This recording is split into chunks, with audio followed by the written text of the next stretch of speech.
All right, good evening, everyone. It is 6:30 and we have a quorum, both for those that are in person this evening as well as those that are joining remotely. I'd like to call to order the Wildwood School Building Committee on this evening of March the 25th, 2025. As always, we will start with roll call. Vivian? Thank you. Diane Allen? Here. Greg Bendel? Here. Kate Bissell? Here. Glenn Brand? Here. Kevin Kyra? Michael Camosio? Here. Justin Couchet? Here. Marianne Galezzo? Here. Nicholas Golden? Christine Holleran? Here. John Holloway? Here. Thank you. Dennis Kelly? Here. Paul Melorani? He has a work commitment. Okay, thank you. Craig Miner? Here. Christine Murray? Here. Judy O'Connell? Here. Christine Pendergast? She will not be in attendance tonight. Thank you. David Ragsdale? Here. Paul Ruggiero? Here. Stacy Scott? Here. Eric Schlegel? Here. Stephen Turner? Here. And myself. Thank you. Thank you, Vivian. Item number 2 this evening is the approval of minutes from our March 5th, 2025 meeting. Have a motion? Can I just add, Sorry. the notes reflect that I was absent. I was present remotely, just joined a bit late. Thank you.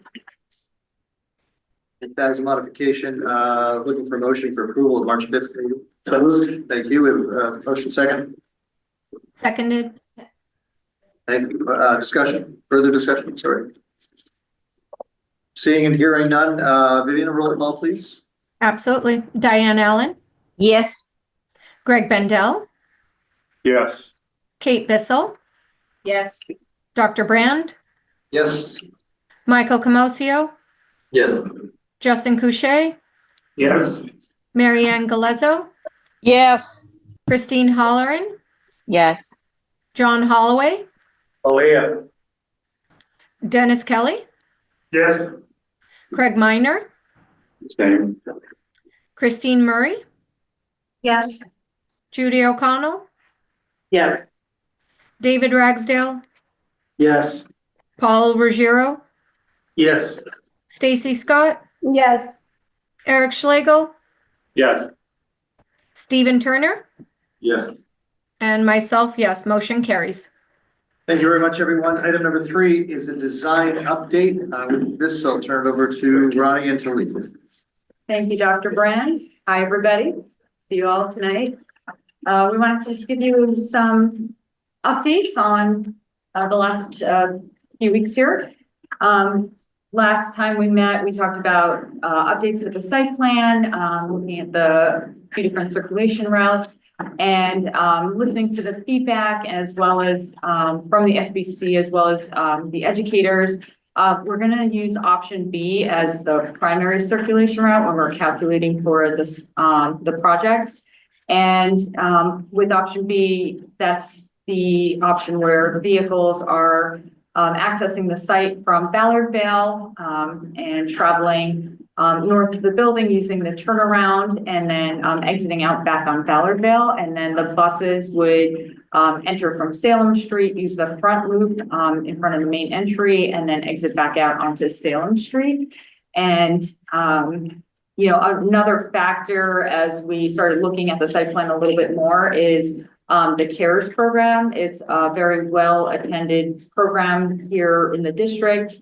And so we'll be working with the district to establish, you know, how that impacts the number of vehicles that are identified for queuing. And so we have some of that information. We're continuing to work on that with the district. But, you know, it's for the 3 schools that we're talking about consolidating here. Our understanding it's approximately 200 plus families that participate in that program, which is a significant number.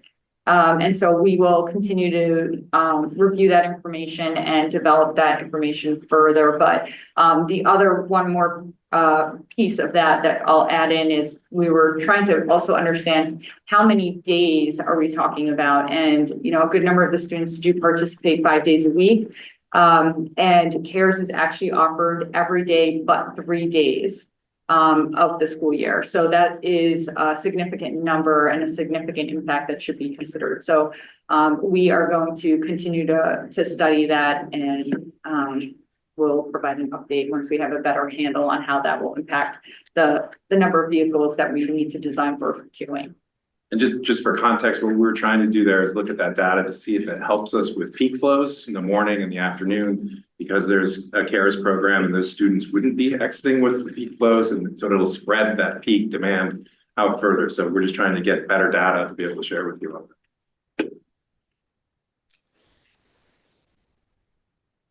And then you would have had some of these images in your package, but we are sharing some of the imagery that's been developed. This will continue to be used with the community forum next week, as well as any PR efforts to inform everyone on the project in the community. So this is a bird's eye view of the site where you can see the location of the building, proposed setback where the fields are currently.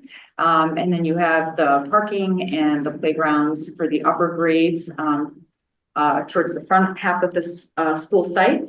And, you know, part of the intent here is that it's set back from the road, so that helps to improve security and sightlines. Sure.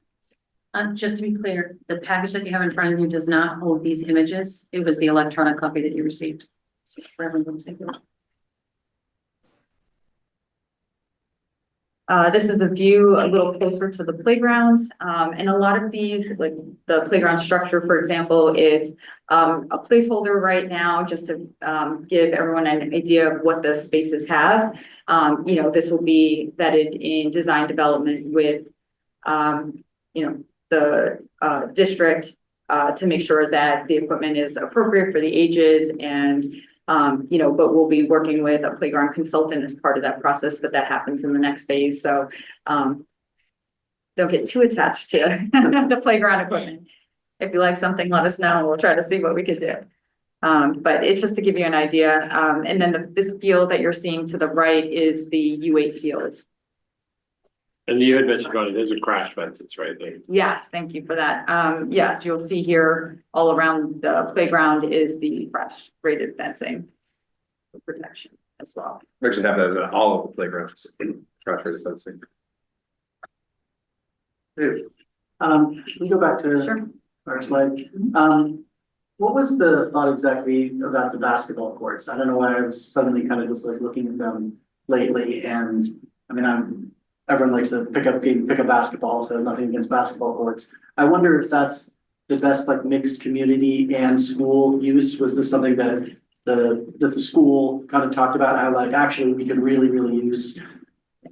Yes, so in speaking with the principal over at the North Intermediate School, when we were looking at the different playground features and what they really needed on site, they said that there's a real need for basketball courts. It's one of the favorite activities that kids tend to use outside, and so they wanted to see that stay as part of the playground area for recess. Based on that demand with the one school and the consolidation effect and increasing the enrollment, we actually increased the outdoor program to include 2 basketball courts. So you actually see the other one right around by the loops as well. Yeah.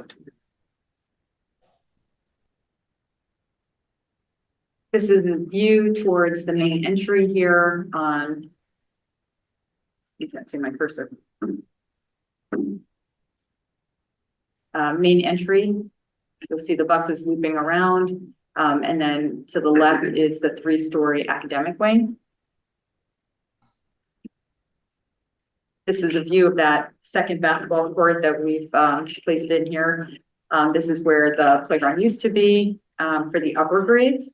And this is a view of the cafeteria space, an entry here, and then the main entry to the left. Now, Ronnie, on those, originally we had cars going the opposite way.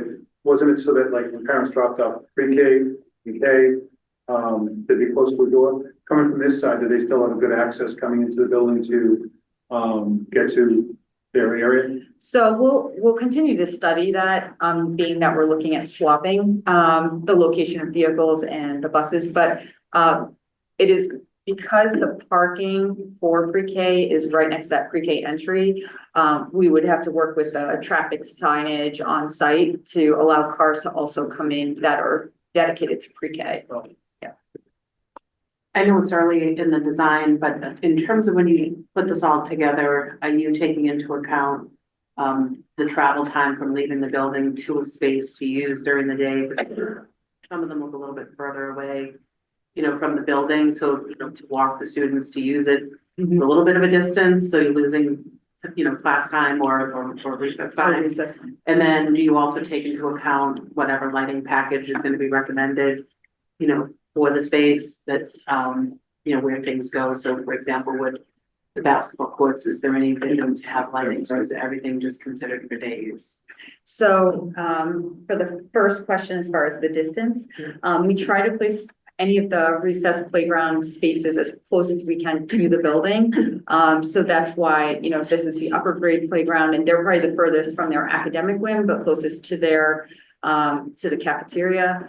And then you have the playgrounds closer to the academic wings for the lower grades to keep them closer, so that they're allowed to have, you know, outside breaks more frequently if needed.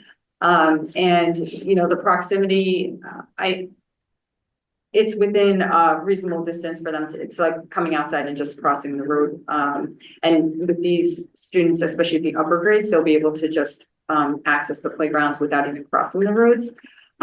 So we do look at that, and we just try to keep them as close to the building as possible in the design. You know, it's a bigger building than what we're used to, but I would say it's probably a shorter distance than, say, at Woburn if they were to go down and use the soccer field area. So it's you know, within the distances of proximity really for use. And then for lighting, we have lighting included. They're all typically downlit, and they'll, you know, meet any of the LEED requirements, as well as, you know, making sure that, you know, we'll do a whole lighting study in the next phases to allow for understanding where the lights are, making sure we're containing it onto the property, and, you know, looking at any sort of glare or anything like that as well. So, Currently, we don't anticipate lighting the basketball courts, just due to proximity with the abutters there as well, and their primarily program use is for during the day for school use. Certainly the community can access that, you know, as the district desires after the fact. The rest of the site lighting, you know, you'll see even in this image, some of the security bollards that are in place to be able to separate cars from the pedestrian way. Every other one of those bollards is a lit bollard. There's also, you know, wall packs on the building, and, you know, there are downlights, as Ronnie had mentioned, you know, at various points to be able to get the right lumens that we are required to get at parking lot areas. The only reason for the question, I don't want to get ahead of this committee or ahead of the leadership for the town, but we are starting to get requests for illuminated basketball surfaces in town that do have lighting, that, you know, summer use and all of that. So now we have, you know, mixed groups wanting to use the space, and only so many people can be on illuminated courts at the same time. So we're starting to get multiple requests for use at the same time. yeah, so that's typically going to the athletics department or Recreation. the rec department. So, and it's particularly for this age group. Sure. So I'm not saying that that's something that the town should do, but it's just we're getting more. The basketball courts here are illuminated at night in young tile, but we don't have a lot of illuminated court space at night, which becomes more of a topic during the summer when kids are on vacation and they want to do summer program. The 3 basketball courts you're talking about are busy on every almost every night. The one that we had recently, we already turned the lights on at the end tile, and those courts have been packed. So I appreciate that this court should probably not be lit, that's someone's backyard, right? That's Right. fence. But if the other court that's in the center of the parking lot area might be a subject. That's what I'm That's not thinking really, about. not real, yeah. Even the one in the backyard with the LEDs nowadays, you can really direct the light and not have light pollution. Yeah, I don't know. I'm bringing it up just to check the box that we discussed it, so we don't leave. No, it's Something off the great table. to see if that is a community need, and, you know, part of this project is that it is serving the community. So I made a note to make sure that the next time we meet with the rec department, we'll bring that up as well. The last reason why I'm bringing it up is because in other spaces, we have concern about parking. Because they have a park field shapes into them and we only have so many parking spaces in Gentile. So if we have too much going on at the basketball courts and the turf. Sorry, it's a bit of a random nit, but if you go back a couple of slides, so one that has the schematic design for the overhead view. One more back. No, that one, yes. So at the top end of the parking lot on Ballardvale Street, it's 22 feet from the street. At the bottom end, it's 37, almost 38 feet. If that parking lot was pushed 22 feet the whole way around, there'd be several thousand extra square feet of space along the basketball court and playground side of that parking lot. Is there a reason why it's so much further from the road at that other end? Seems like there's an opportunity for more play space and more recreational space. I don't know if there's a different setback on the Salem side versus Ballardvale for the parking lot. No, There isn't. the setbacks are the same. There is some site topographic deviation in there. So you saw in one of the pictures right along the whole side of that basketball court, there's actually a retaining wall to be able to split that. Yeah. So we were trying to cover that distance a little bit. And fit in the right amount of parking spots and the right access between all of them. Yeah, I wasn't suggesting to change the number of parking. I was just suggesting Shifting. shifting it closer to the road because then there would be more room that like there'd be another 15 feet from the basketball court to the parking lot and from the playground, which could be a bigger parking playground or could be whatever, a set of bleachers, something of that sort. There could be a little bit more room to play with there. I'd rather have the space next to the school and available to the school for whatever purposes. Obviously, having a row of trees and greenery along that side of the parking lot by the street is important, but if it's 15 or 20 feet, that's a decent chunk of space. Yeah, we can take a look. Yeah, we'll take a look. Sorry. Ronnie, I think that. I just wanted to also point out that with that second basketball court, that aside from the issue of lights, there's also a question of how late at night do we want people playing basketball so close to the abutters, just from a noise perspective. School paid for those. Always want to spend Paul's money. And then the last exterior image that we have is view towards the courtyard. So on the right-hand side here, this is the pre-K playground. On the left-hand side would be grades K to 2. And then here you have this the 3-story academic wing on each side, and then the courtyard space. And you can start to see some amenities for outdoor classroom within the courtyard, garden boxes, Foursquare, which I don't know that my kids love it. And then again, crash-rated fencing around the playground perimeter. So I can fully appreciate when we look at the other sides of the building that there is not color. It looks very much like some of the other buildings in town that the design team has clearly heard the collective voices about that side of the building. It looks like the rest of the buildings in town. There's not big blue stripes and those sorts of things. But I wonder about that interior space. If we're talking about an elementary school and kids at that age, having a little bit of something brighter or more colorful on the inside space where it's not road facing, so we're not disrupting the view that we've all talked about and it's been very well heard, that we want the outside of the building to look like it fits in with the rest of the schools. But when we talk about elementary kids, and I'm thinking about a kindergarten or first grader, if there's a place for color besides the interior of the building, that would be a space that wouldn't disrupt the exterior view. Would that be an affordable option? And obviously, would it be something, Ms. Bissell, would that be something the kids would appreciate if there's more vibrancy in that courtyard area where they might be playing a fair amount of time? It would depend on which child you asked. It would depend on which adult you asked. That said, I do think typically the play structures themselves carry a fair amount of color. So that would add certainly some vibrancy to this end of the building.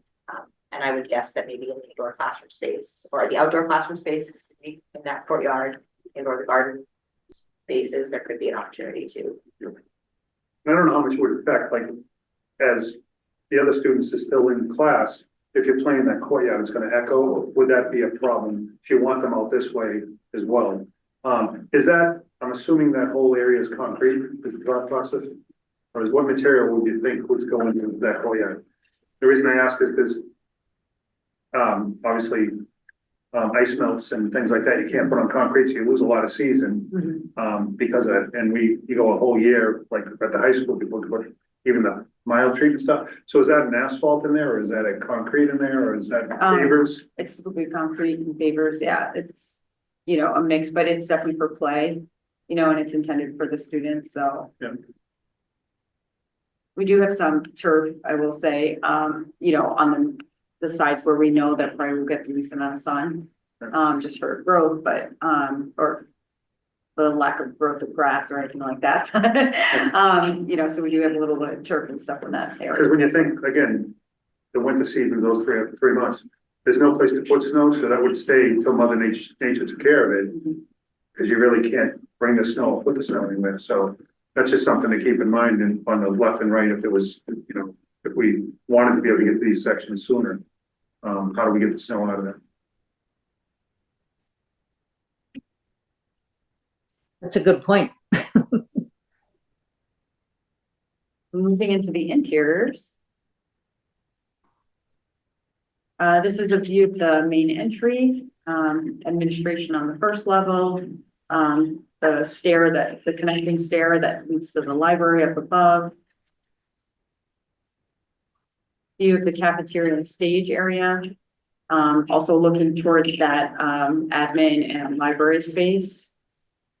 Try to incorporate, you know, some of the gestures towards, you know, a wall mural. That'll be something that's an activity for the students and the staff to be able to participate in for the project.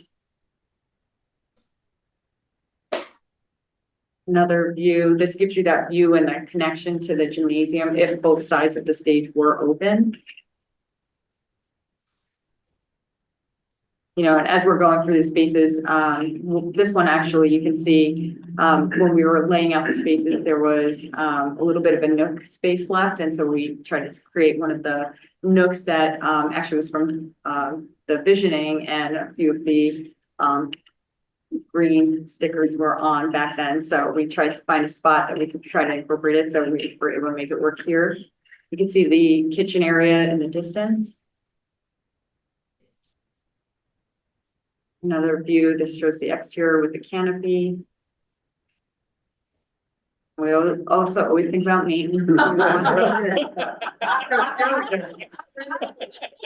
Yeah. Yeah, that wasn't in today's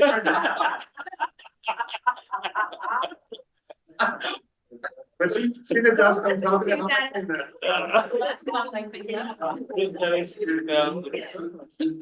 I want that as part of the best. You have that very fancy cup holder on there, you hang him on it, right? You can go up and change out those lights we've been hearing so much about. No, I'll just say, I'll be near the pixie lights. That's right. I think we should adjourn the meeting. That's it. We're dropping the mic. I know, we didn't want to ruin it this afternoon. I'd like a copy.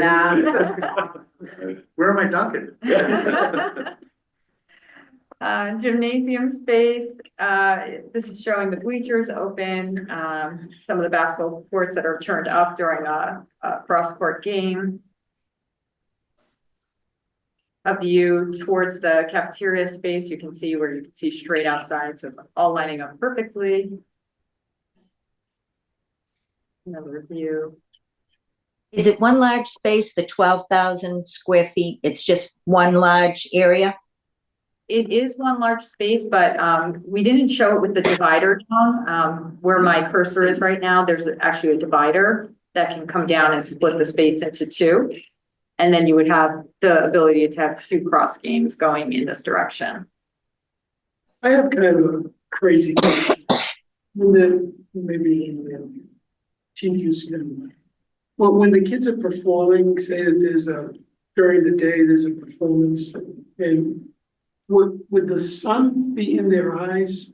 And would they be able to do You know If they what were I'm saying? sitting in the gymnasium, I No, would. no, not the gym, so if they're on the other side, On the cafeteria at the side. cafeteria side. And the back is all windows, and the kids are performing. And if they have the sun glaring in their eyes, I can just see them squinting and turning and, you know what I'm saying? I So, think there's a here, right there. canopy outside, not canopy, but an overhang outside of that window that I imagine would cut down a significant amount of the light glare.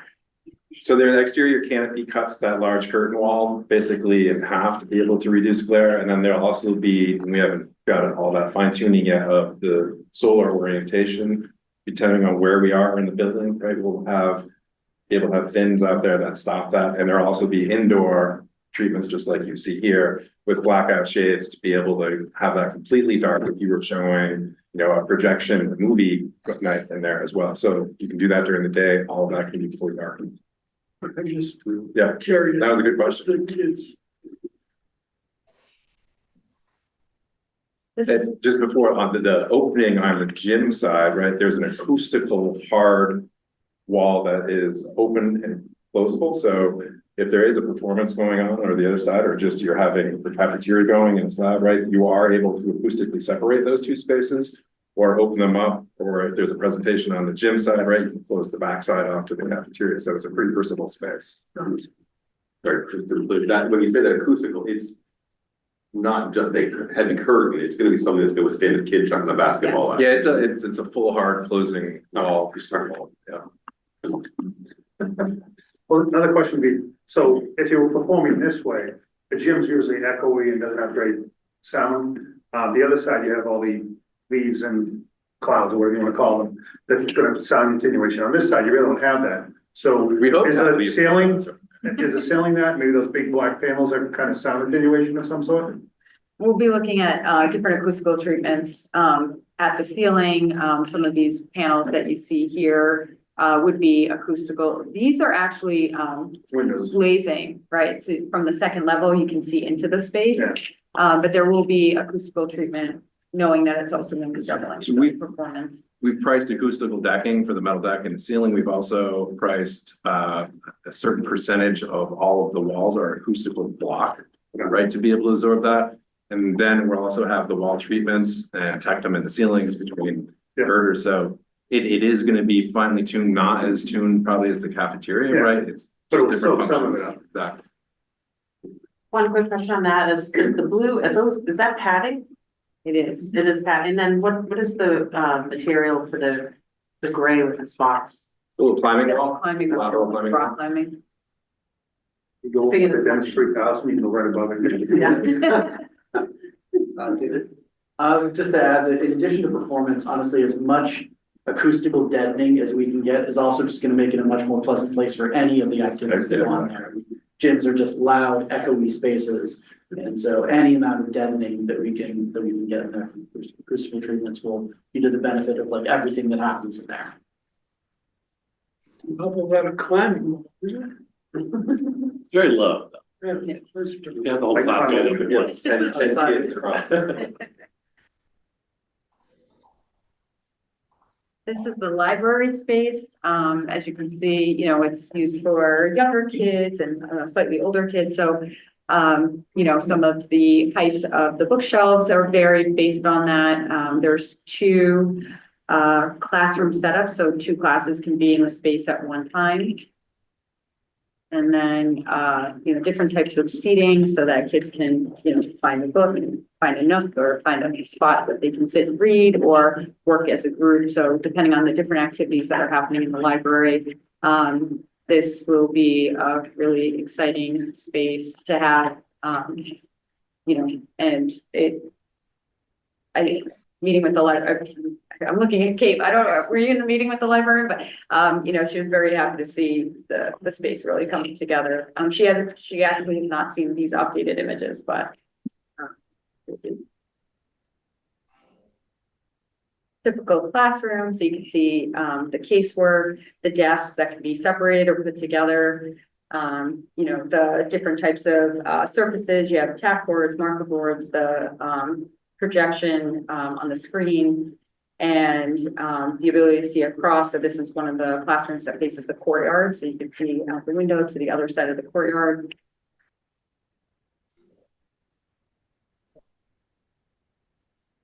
This is the sample of the extended learning area on the first level. So this would be pre-K and K. So a lot of soft seating, a lot of open space for more play-based learning, but still having some tables for small group work when needed.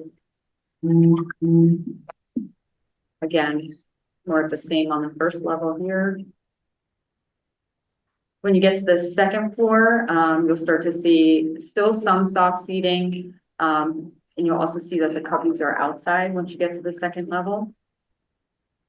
But then also having slightly more structured seating as well as they start to learn to work in small groups or use some of this time for activities as well.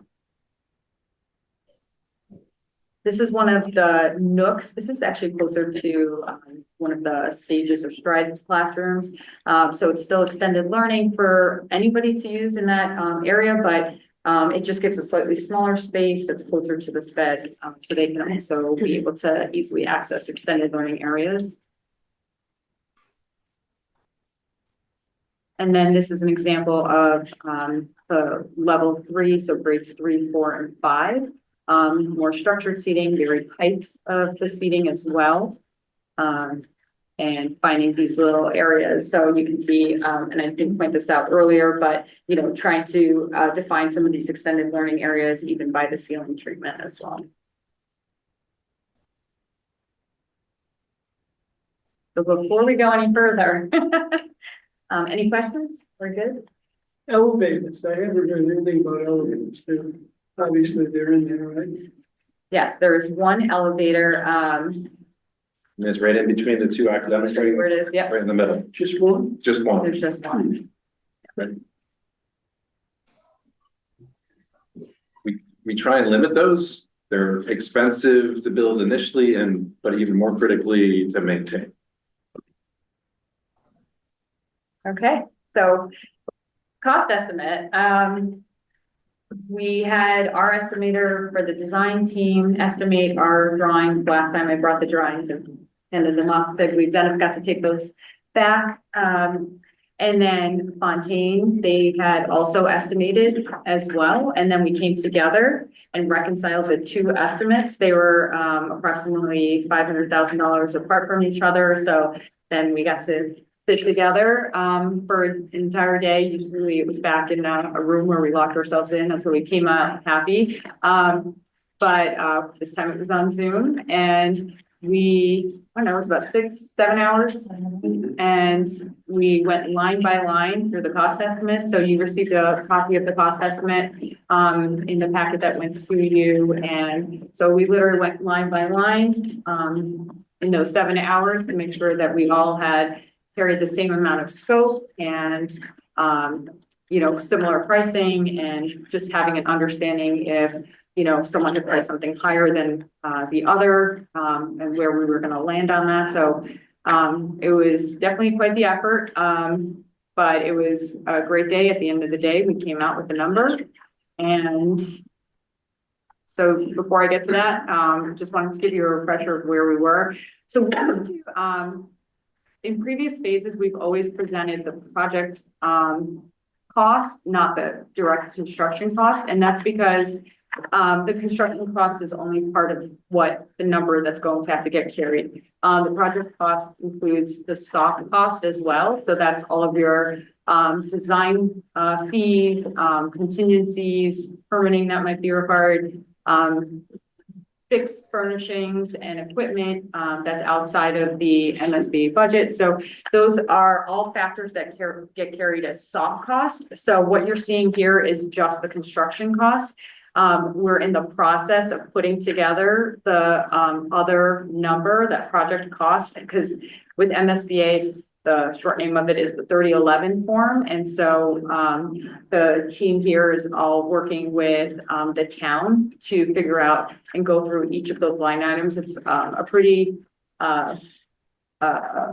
I don't want to say confusing, but it's a complicated document. It's a spreadsheet and there's a lot of cells that need to get figured out for what's eligible versus ineligible. So, and then that gets submitted to the MSBA.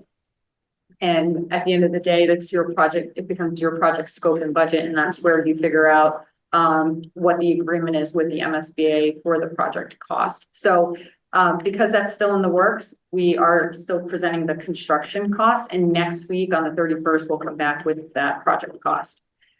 So at the preliminary design phase, the estimated construction cost range was $149.3 to $165 million. So that was about $936 per square foot. Then when we moved on and we did the second estimate in the preferred schematic phase, that construction cost went down to a range of $136.4 to $150.7 million. And that's $878 per square foot. And then now, this is the third estimate that was done. So now we're at the schematic design phase. And this, I'm giving you the exact number, not a range here, but we are at $137,743,666. So that's $835 per square foot.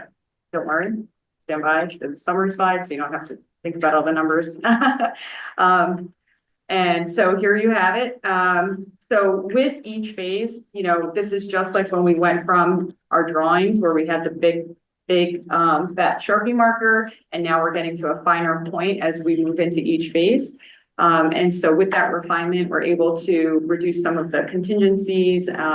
We take out risk of the unknowns with each phase as we obtain more information and have more time to develop the drawings and specifications. So you're seeing that number going down, and at the end of the day, we are still within budget. As I said, we're still developing that full project cost, so we will have that next week for you. I have a question though. When we get that final cost, this 800 and what we're seeing right now for construction only, it's not the total project cost, $834.63 a square foot. How does that cost per square foot compare with recent projects on the MSBA website? I mean, how are we comparing with? You read my mind. I love your question. So what we do once we get our information is we look at MSBA spreadsheets that they have. They carry all of this information. We've shared where we were at the previous phase and where we stood on the MSBA project list. And what you're seeing here is projects that are in schematic design are the boxes, and these are all the elementary schools. So we took out the projects that are the middle school and the high schools because, for example, high schools have a lot of science labs and their equipment needs, and so they're all at a much higher cost per square foot. So these are isolating just the elementary schools. And the crosses that you see are the projects that are in PSR. So they're actually in a similar phase for us where we are right now. So they are also in the process of probably doing their schematic design estimates, but we don't have that information. It's not posted yet. So the lighter blue cross, which was where my cursor is, that was where Wilmington was at the PSR phase. And now this star is where we are. So you'll see that our numbers have dropped. What you'll also see, this is the yellow line is the average cost for MSBA projects and kind of the trend that's happening. And you're seeing initially there was these larger spikes that were happening. And then now you're starting to see this flatten out a little bit. So I suspect that all of the crosses that you see when they submit their SD estimates, they'll all slightly, hopefully, they should also be dropping. And that was one of the things that we saw with the cost estimating process when we were working with Fontaine was, you know, some of the actual numbers are starting to come down a little bit. That being said, we also know that there's a lot of question marks coming in the future, potentially with the tariffs and how that might impact equipment and products and materials that we'll need for construction. So in the estimate and the project cost. We are looking to budget for that, so that was a big piece of the conversation when we did the cost reconciliation. So you will, and we'll talk more about that next week, but we are looking at all of those factors to try to budget as best as we can for this project with so many unknowns that are coming. Ronnie, we won't get that final number though on Monday. We will get that probably on Friday. Yes, you will get that ahead of time. Okay, yeah, because I just think we get it on Monday, we won't have a chance to really absorb it. If we can get it on Friday, I think that's more reliable for us. Diane, the intent is that Eric, myself, and Lee will be meeting tomorrow to review that document that Lee and I have worked together to put together. And so we can go through it with Eric to make sure that he feels the costs are in line with what the town's looking for. And once we've completed that with Eric and Eric signs off on it, we'll send it out to the SBC. Okay, hopefully it'll be on a Friday. I think the latest will be it's a Friday. Good. I have a small detail question. I'm just trying to look at the detailed document that you had on construction costs. There's one place on page 2 where it's got the estimated construction costs down through trade costs, new building demolition, hazardous materials, and site work. And the number there is 101,800,000. When I look at page 5, the same number, I believe, is 101,100,000. And so it's like, should those two numbers tie? Or am I looking at apples and oranges? Which, sorry. So on page 2, Yep. when you come down on the estimated construction cost, the first major subtotal is 101,808. Yeah. If you go to page 5, at the bottom of that thing, subtotal direct trade costs, the far right column is 101,136. 870. Are they not the same? Should they not be the same number? Or are they measuring two different things on this different number?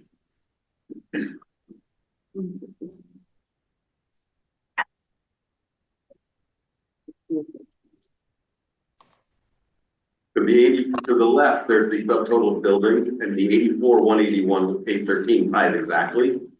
That's why I was confused when I thought they were both gonna tie. And it's a big enough difference I thought I would see. Yeah, part of it is the MSB requests the cost estimate delivered in two formats, one called unit format and one called CSI divisions. Yep. So this estimate takes into account both of those, and it's illustrated in different ways. So the first page is unit format. You'll see on the top, on the second page that you mentioned, it says CSI format. Yeah. Right, so they are slightly different in the way that the scope of work is categorized against the trades. There could be some piece that's not in the CSI that is in the It's just in a different spot. somewhere the one further pages back. Okay. Okay. As long as that makes sense. Oh, man. Yeah, but totally different things. That first page is it's just a subtotal of building demolition hazmat versus really going through all of the CSI divisions and turning all that separately. There's just a couple overall things with the cost I think are just important to talk about, right? One, we've talked about this a lot, where we are at this kind of stepping off point as we're going into, looking for approval of the project from the voters is we're at about 10, maybe 12% design. So there's a lot of information, right? Once the project is approved, we have another 9 months of really the detailed design process to go. So these estimates, while, it's a much finer point, and I think the team is much more comfortable at this level with the investigation that's been done from where we were before. There is still, some unknowns, so we're carrying contingency. So there's a designed contingency here of 10% that you'll see in the estimate. We're also carrying an escalation contingency of about a 7.5%, and that's a little higher than what we carry normally, just because of our concern with the market, right? And our number that we're preparing today, right, is for construction to start basically a year out from now. So with everything that's going out there, the most important thing we do as a group right now is risk protect this project as best we can, right? Because you're only going to go out and do the ask once. to the voters, and then we're gonna live within that for a long time. So one of the things that we talked about, and Rob, you can certainly chime in on this, was how do we try to identify putting some of that risk mitigation into the project, but not spreading it out through all of the line items. So if things turn back the other way and they become more favorable, how do we go find that risk that we put in there, right? So we decided it would be best for the project, in our view, to kind of capture that in those two line items, design contingency and escalation, right? So when we keep doing these estimates, we can keep going back to those two line items and then measuring about how we feel about what's going on out there. So we did spread it out everywhere. We put it kind of into two places so that we can keep an eye on it. I do think that this is setting a budget, which I think we've talked about before, which is really important, right? This is the stage where we're trying to make sure that we've captured all of the scope. And there's two pieces to that. There's the scope that we've heard from the educators and the building committee, and there's the scope requirements that MSBA requires. And there's also all of the strings that are attached to LEED and the fact that this cost estimate represents us getting 4 extra points of reimbursement because of the energy efficiency standards that we've designed into the project. So a lot of those decisions that we've made in material selection, placement of the building and things, those are all very interconnected to hitting that 4 points. And 4 points obviously on this project is a lot of money.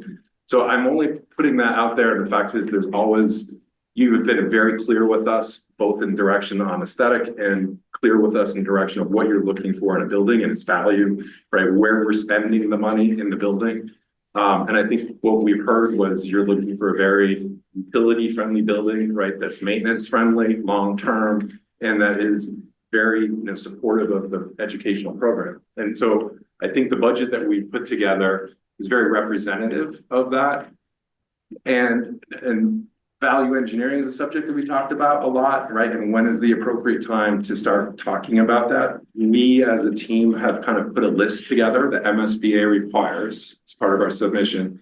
What do you guys have for ideas, right? If you were in a budget pinch, right? What are some of the items that you guys can easily identify, things that you could take out of the scope of the project that wouldn't affect square footage, that wouldn't affect the LEED points that we're getting? So we put that list together, and I think it's about $890,000 of items that we've identified today.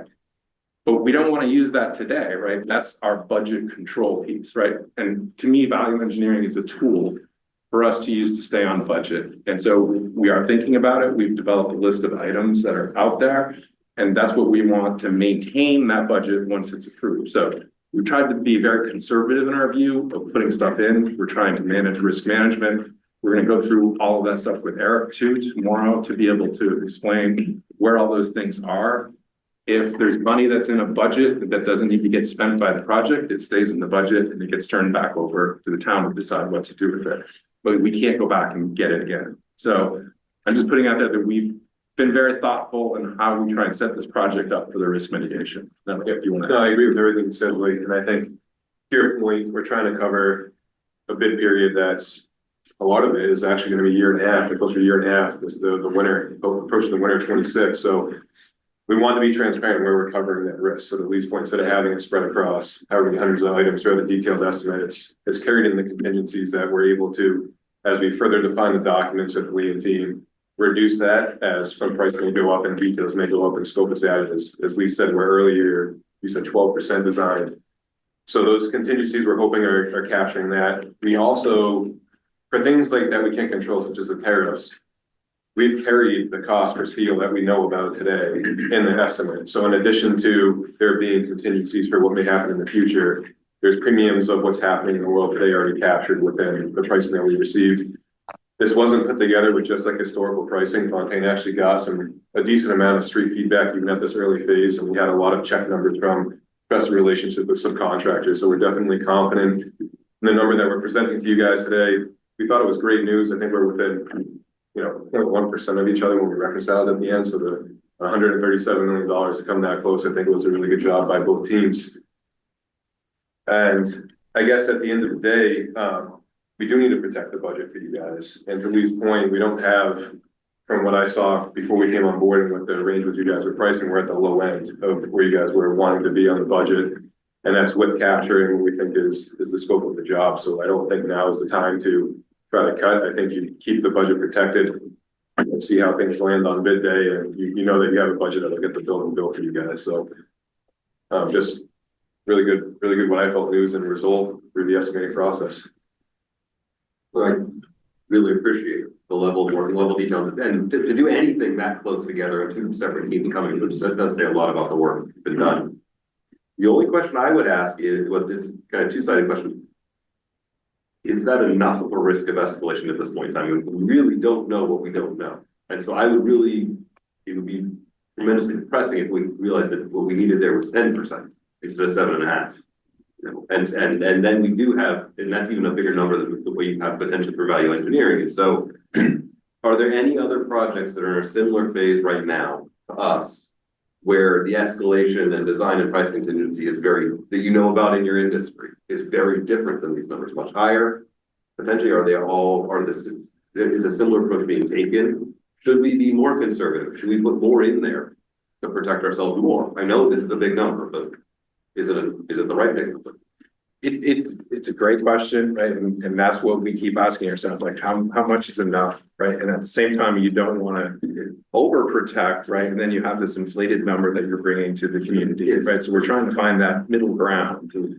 And we have a couple of other projects, right, in communities that are at the same stage, sit around and have these same discussions that we're having right now about like, what is the right number and how are they approaching it? And we are consistently approaching it the same way, trying to isolate those costs. And it's representative of about 4% that we're carrying above what we would normally carry right now between the design contingency and the escalation costs.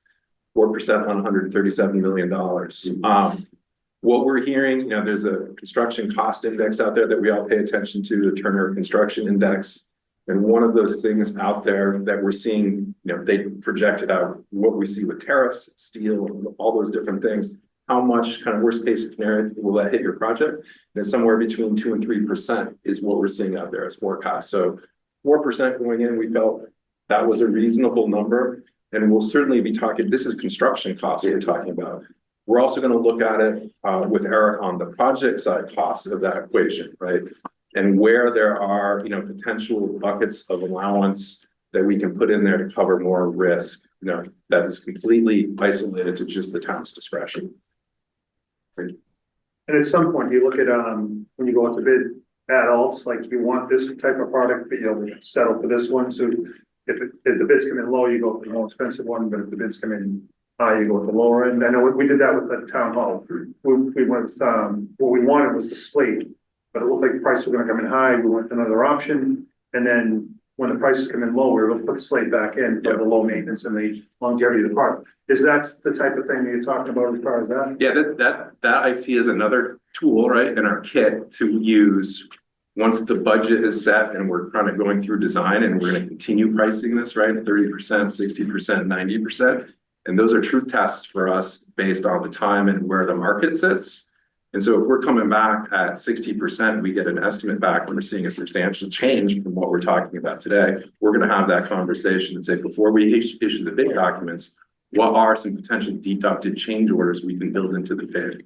So we still have that time to be able to look at it. And a lot of it depends on what's happening on the street. So we're comfortable with the budget that we're presenting going in. And then it's how do we maintain that, through that next year and a half open period, right? And those are some of the value engineering as a tool, building in deduct alternates, scope questions, that'll come up. So those are kind of the tools that we're going to use to maintain our budget. So I don't think we're presently carrying deduct alternates going into the budget.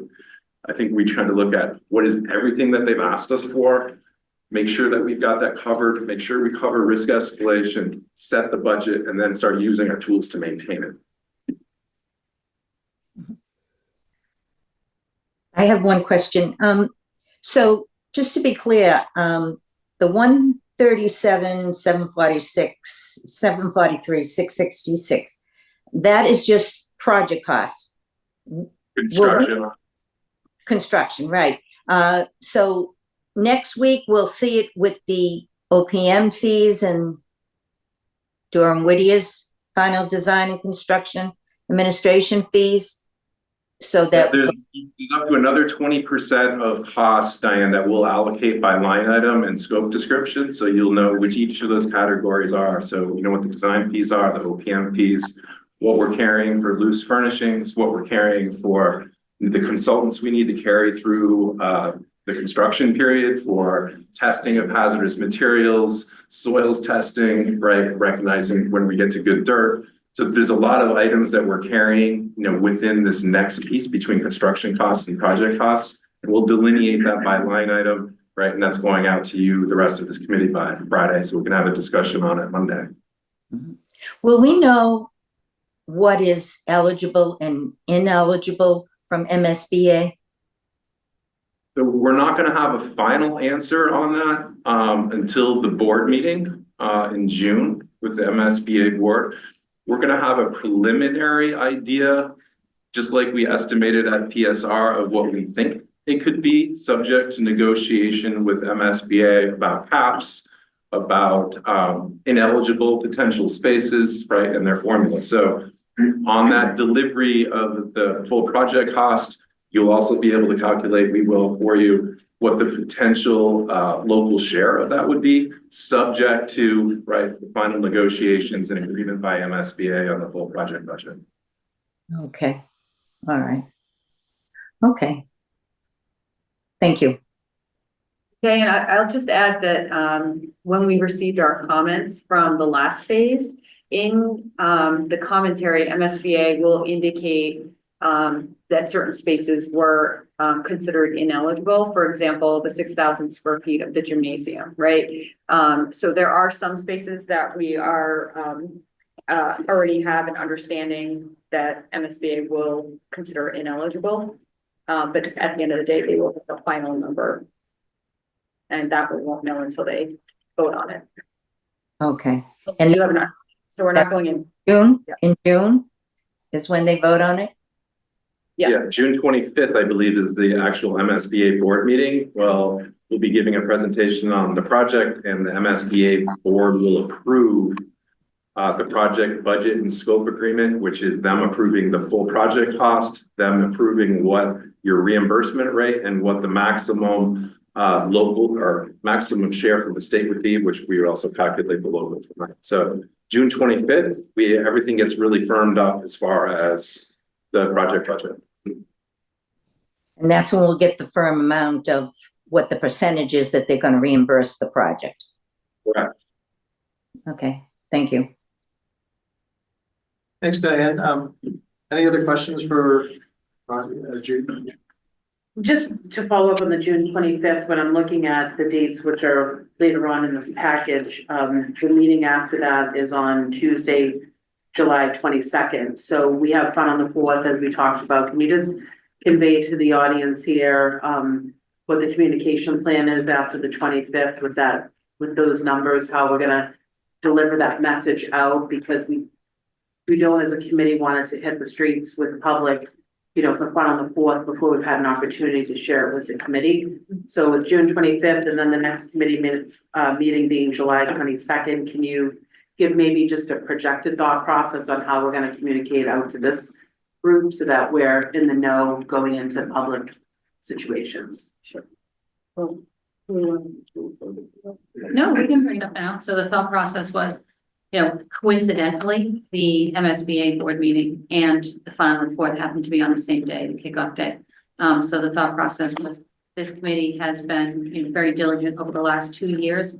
And we thought it'd only be respectful to this committee to potentially have a meeting scheduled prior to the fun on the 4th. No, it's not optimal, but you don't want to go into the fun on the 4th and provide the community with information that you haven't provided to the group of people that have been here for the last 2 years, spending their time. So the thought was potentially to have a meeting that evening, whether it's in person or remote, to share the information from the MSBA, allow the committee to absorb that information. At the same time, probably Dorn Whittier will have presentation material available so that at Fun on the 4th, you can then share it with the community. Thank you. And I just wanted, just to be clear, we're gonna have a pretty good idea before that of what the answer is, right? Because we're, just like the last time there was that back and forth we'll all be privy once we have that back and forth of where MSBA is lining up and when we're pushing back and how they feel about that. So we may not have a down to the pennies number until June 25th, but we will know along the way a fairly good idea. We're gonna be very close, I think, in our calculations on what is the maximum share that the state will participate in, and we just can't say it's definitive, right, until the board actually makes that final vote. So if I can, I don't know if we want to start communicating to the public until we know what the town is going to put in also. Is that something, do we just want to communicate what the MSBA reimbursement is, or do we want to communicate how much the town is going to put toward the project as a whole? So I can answer that. I think what will probably happen is, once we get to that ballpark, I think that's gonna drive how we're gonna, my meetings with the select board and with the FinCom about how we propose to get to that figure. And if it's give or take a couple of $1 million, we're talking about that, how we're gonna get to that ballpark and whether or not we're gonna use, some or most of the capital stabilization fund, or how we're gonna structure the debt if we're proposing debt such that when we go, by the 25th, we should have that plan already in place. That would be the idea, is that we don't need to wait till the summer to do that. We can work on that plan between now and June, so that we're gonna have a consistent message starting from June through September as to how we intend to pay for it and what that number. We should be able to work out that tax number that day. When we get that number, because we should know how if we're gonna spend any free cash, or if we're gonna spend any capital stabilization on. Okay, thank you. Right. Other questions for Lee or Ronnie on cost estimates? Okay, all right, thanks. Next item, 4 this evening is working group updates, public relations working group. So I'll just jump in real quick. The only update the public relations group has is, we have secured a table at front on the 4th, which we've talked about. Mike has gone through and updated the sign-up sheet from last year, the sign-up genius. We haven't sent it out yet, but we're fine tweaking the time slots and things like that. So that will be going out hopefully soon, so we can get some help with booth coverage for the front on the 4th. It's Wednesday through Sunday. Saturday and Sunday are the busiest days, and that's when we'll need the most help. So we'll work on that as a subcommittee and then figure out when the best time to get that out to the rest of the committee is. Understand? Covered good. Do we want to talk about the water bill now? Probably as good as time to make sure. Judy, do you want to discuss the water bill? Sure, so thank you for that. So for people that are listening at home, you may not be able to see anything on your screen, but we have physical copies here. This draft was put together, it was workmanship of a number of people. Thank you for doing that. I think it was well done as a draft. I did receive some feedback from a few people regarding some suggested feedback regarding wanting to put a perimeter border around the picture. And Ronnie, if I may just enlist your feedback regarding some comments that you made about the concern about drawing a border line and how that may not show up optimally, if you can just convey that. Sure. So one of the suggestions was adding the outline of the existing building on the plan. And just so the printout you'll see is the size of what would be received. It's pretty small. And so we think that the outline would really just be really tiny and almost confusing as to what the lines were at that point, just given the size of the printout. And so we haven't included it, yet on here unless there was an overwhelming response that, folks felt it was necessary, but we just felt it would, read at this small of a size. Usually when we're looking at it, it's on this big screen. So it's a lot easier to see. But if someone was to scan that code, they'd go to the site, which they would be able to then see somewhere in the picture of that with the, outline of the school. So they can see it on their computer larger, or is that not available? You know, we don't have it on there on the bigger one, just when we did this updated version. But I think for, the site, we could probably do something to. Yeah, I mean, that way, incorporate that. I agree, make it a little cluttered, but if they go, once they click on that code and you go to the site, maybe there that people can see a little more clear where the school is. And, you know, anyone going to that point is making the effort to see the whole, sorry. So that's a great compromise to it. So some other feedback that was received, was getting the word proposed, that it's a proposed project, which we did insert that word, so that people know that it isn't a done deal, that there are actions that are required in terms of special town meeting as well as the ballot box vote. Obviously, later on in the program tonight, we're going to talk about a potential name change. So obviously, if there were to be a name change tonight, we would make the change on this to reflect that. That's to be determined later on in this meeting. There was some feedback that where help shape the future of Wilmington Elementary Schools. There was some concern that are we over promising in that message that people can come in and talk about anything and everything about the project and potentially get a change. So for example, we've already voted in what the preferred option is. So we don't want to be misleading that people can suddenly change it to the Woburn Street or change it to the Wildwood.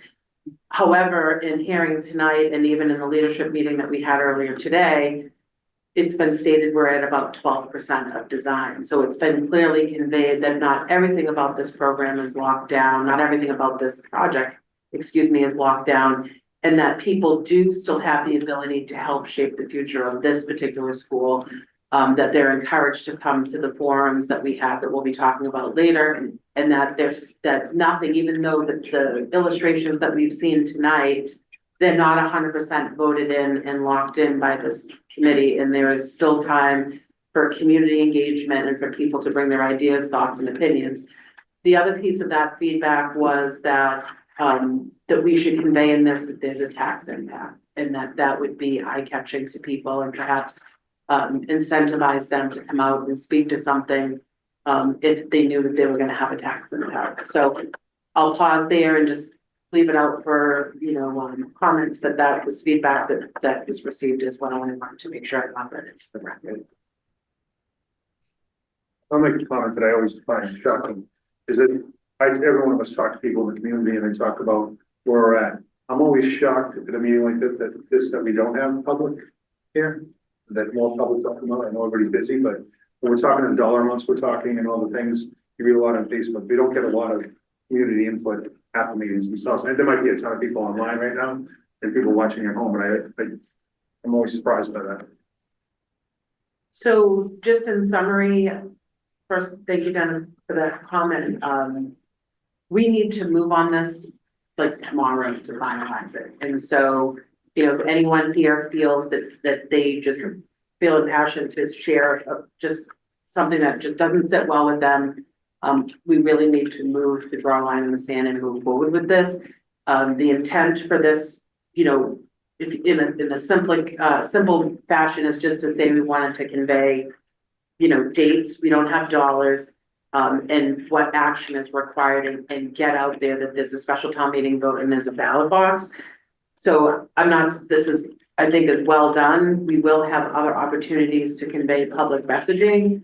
And my thought process, just expressing my opinion, is that if we try and do too much with every publication, we may miss the mark. And so I think between now and in September 13th and in the other dates in September 13 and 16, the most compelling story that we have right now are those dates. And we know the dollars are coming, and we'll have another opportunity to convey those when they're more accurate. We have the QR code we're talking about the fact that it's 12% design, maybe not in this, but we're saying now in this meeting and people are paying attention, hopefully that your vote does matter and you can give feedback. And then if we have a name change, we put that in there. That may be the best we can do with this particular insert, because it's very small and it's going out in a snapshot in time. So the deadline is submitted is April 1. So this is what we have. Thanks, Judy. Any comments, feedback, suggestions from the committee on the water bill, the proposed water bill insert?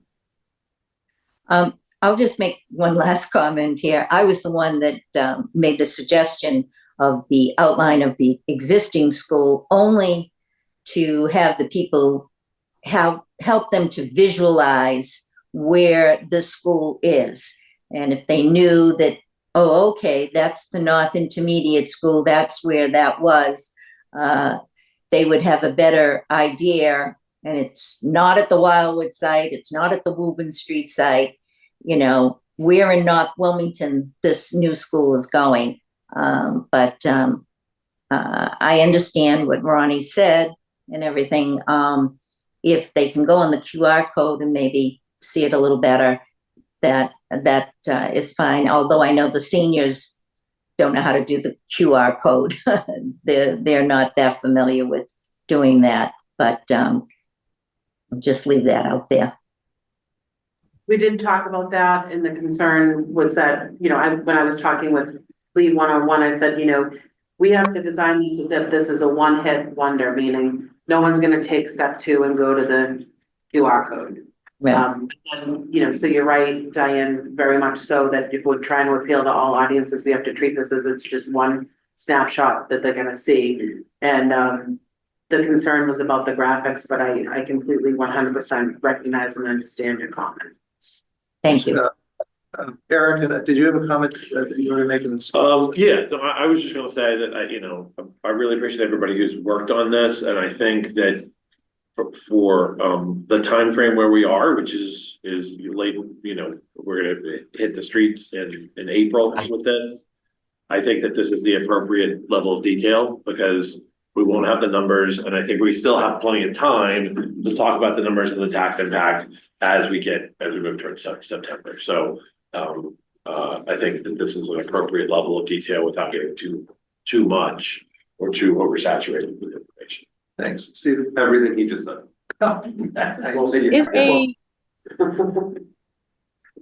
Is there a different cost if it was a full sheet of paper instead of the quarter? Is that like something that we have to fold and give to the printer, or? So we do use a third party, and in this instance, it would have an impact because we have another insert going into the water bill, which is coming from DPW, which is talking about water restriction usage. So we already have multiple components going into this particular water bill, and we had to have it weighed to make sure that we didn't trip the postage, which would have been an overall increased cost for the town. So in this instance, Mary Ann, yes, I believe it would be a tipping point of change on cost. Okay, when's the next water bill go out? July?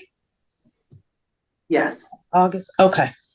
Would it be something that we could do in July that we could put a full sheet in there? I think we can do anything that we want to do if we collectively decide to do it and we have the funds to pay for it. I think the answer is yes, anything's possible. Okay. And I would thank you. continue to volunteer to take ownership for that. Thanks, Judy. Thanks, Mary. Mike, did you have no problem. Other comments, feedback, water bill insert?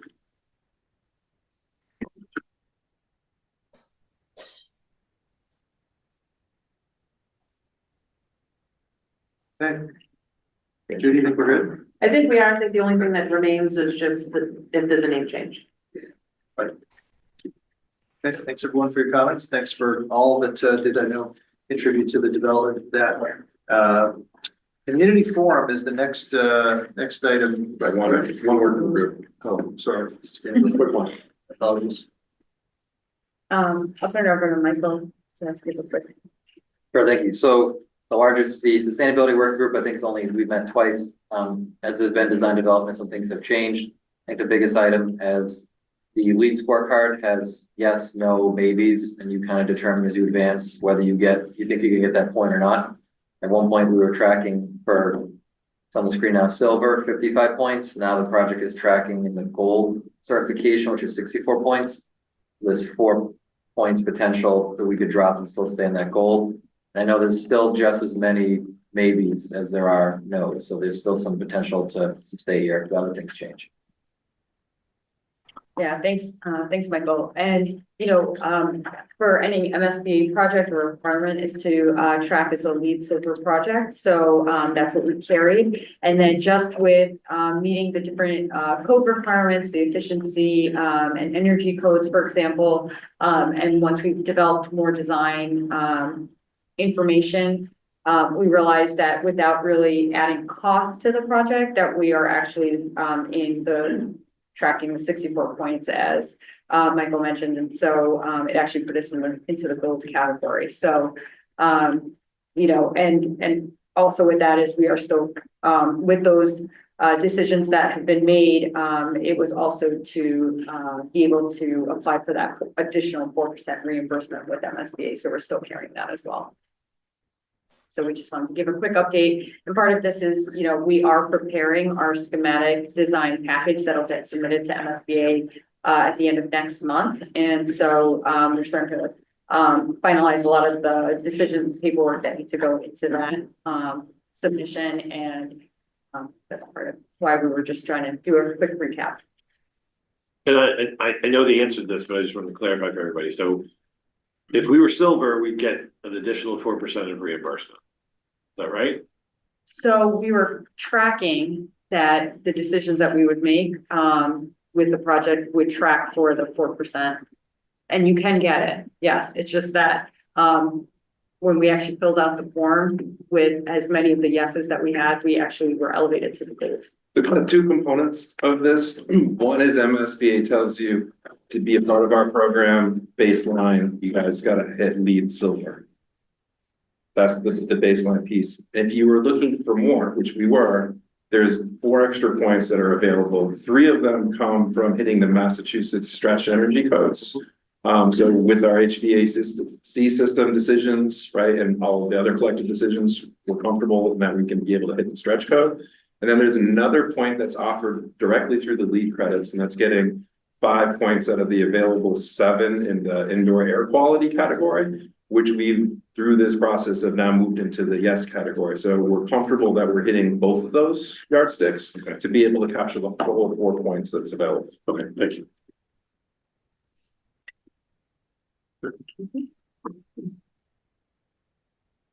So, committee forum, you want to talk about it?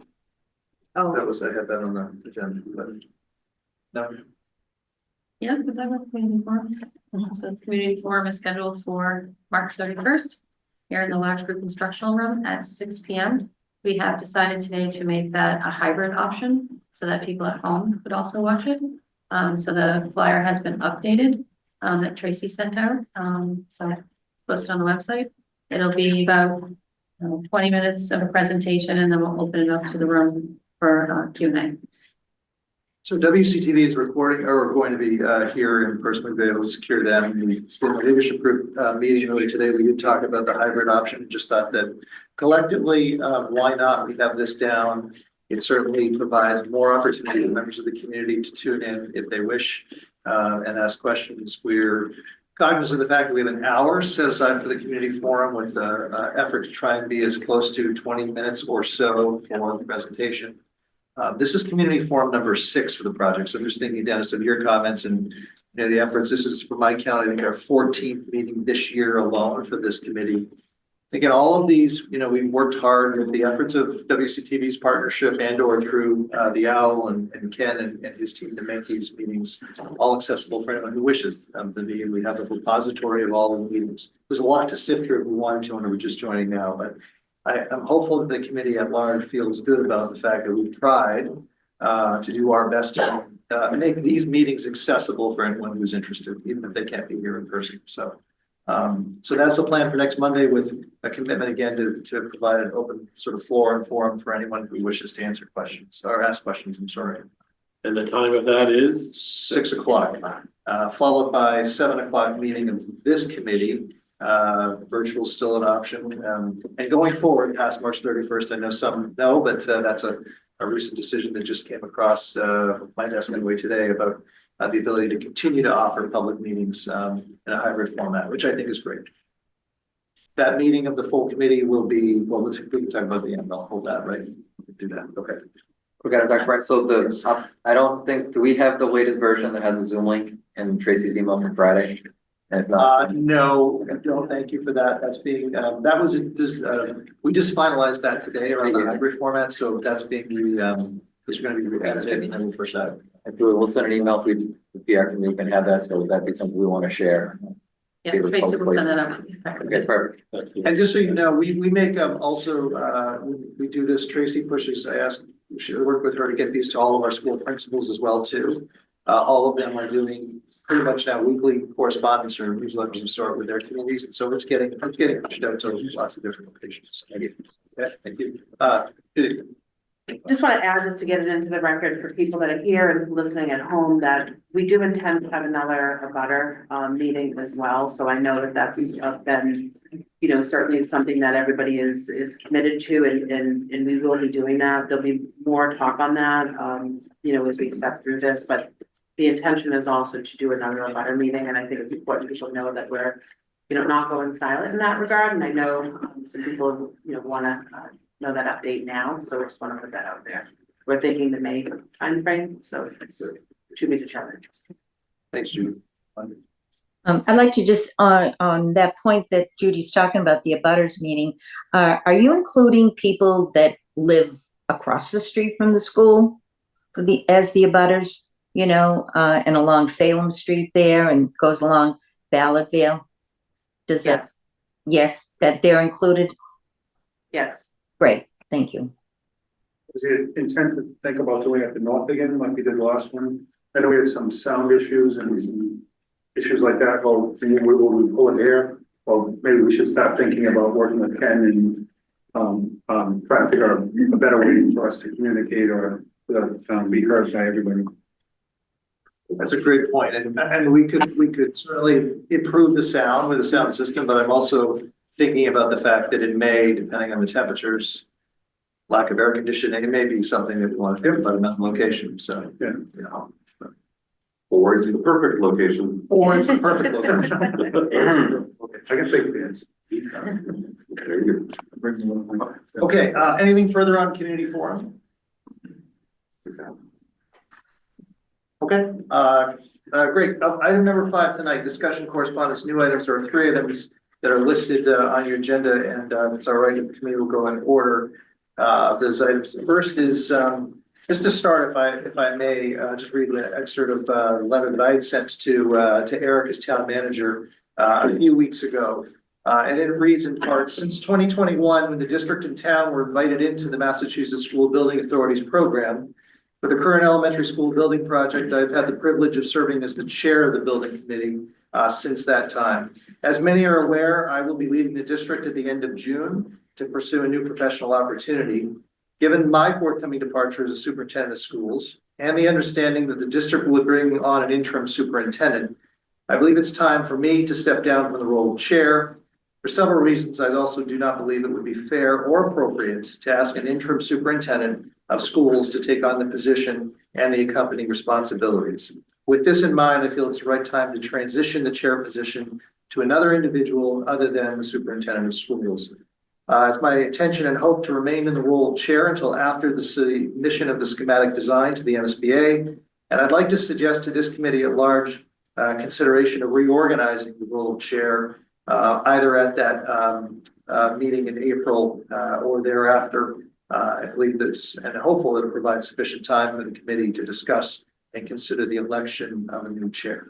So the first item is the reorganization of the school building committee's chair position or person, sorry. And I open that up for discussion. Eric.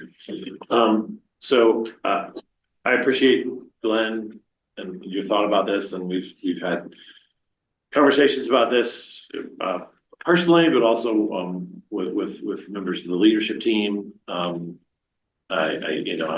I appreciate all that Glenn's done as the chair of this committee, and I know that chairing public committees is not always the easiest thing to do. I think that we have an opportunity to maintain momentum for this project, and so I'm going to go ahead and I'm going to make a motion that we vote Judy O'Connell as the chair for the Wildwood School Building Committee effective May 5th. Second? Second. So we have a motion, we have a second discussion. Much a point of clarification as a discussion. I don't know if we need to state this now as part of this or later, but assuming Mr. Connell was elected, the interim superintendent for whatever term they served and the following permanent superintendent would both be members of this committee and the leadership committee, even if they were not the chair, correct? That would be my thought. And do we need to vote on it? Do we need to agree to that? Is that something that would be contradictory to having the chair be a separate role? There's some of this that I don't know, and I don't know from the structure of the committee itself. So I certainly welcome others to chime in on this, and certainly who have far more experience with this. But just as a reminder, we have, I think the appropriate way to frame this would be sort of this membership constituted with and on file with the MSBA.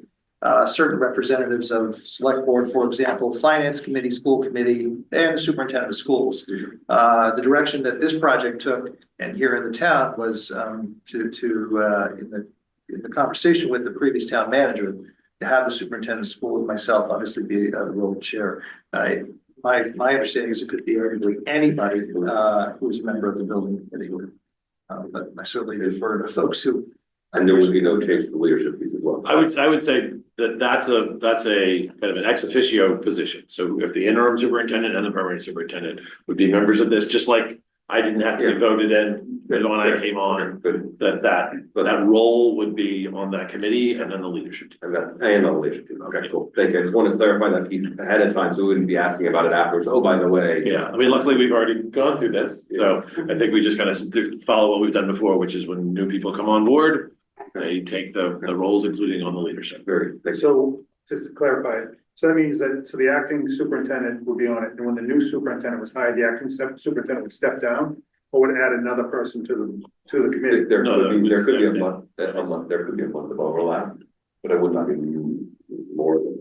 I'm just thinking we're a big committee already without, so I think that superintendent, whoever it is, in terms of belongs on it. I just don't want to then see it continue to be a bigger committee. Yeah, no, I think once there's no longer an interim and there's a person who's hired. And that's a transition period. Thanks, Steve. Thank you. Other discussion on this? If there is none, so we have a motion, we have a second.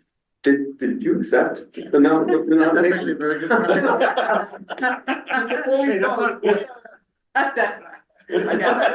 So, I appreciate you asking that, so, the answer is yes, so I appreciate the nomination and, the second, and, obviously, I've been very committed to this project since I've been on, and I was obviously added in as the ex officio that we discussed, but I believe that, this is something that I would put my heart and soul into. I have, worked on other projects.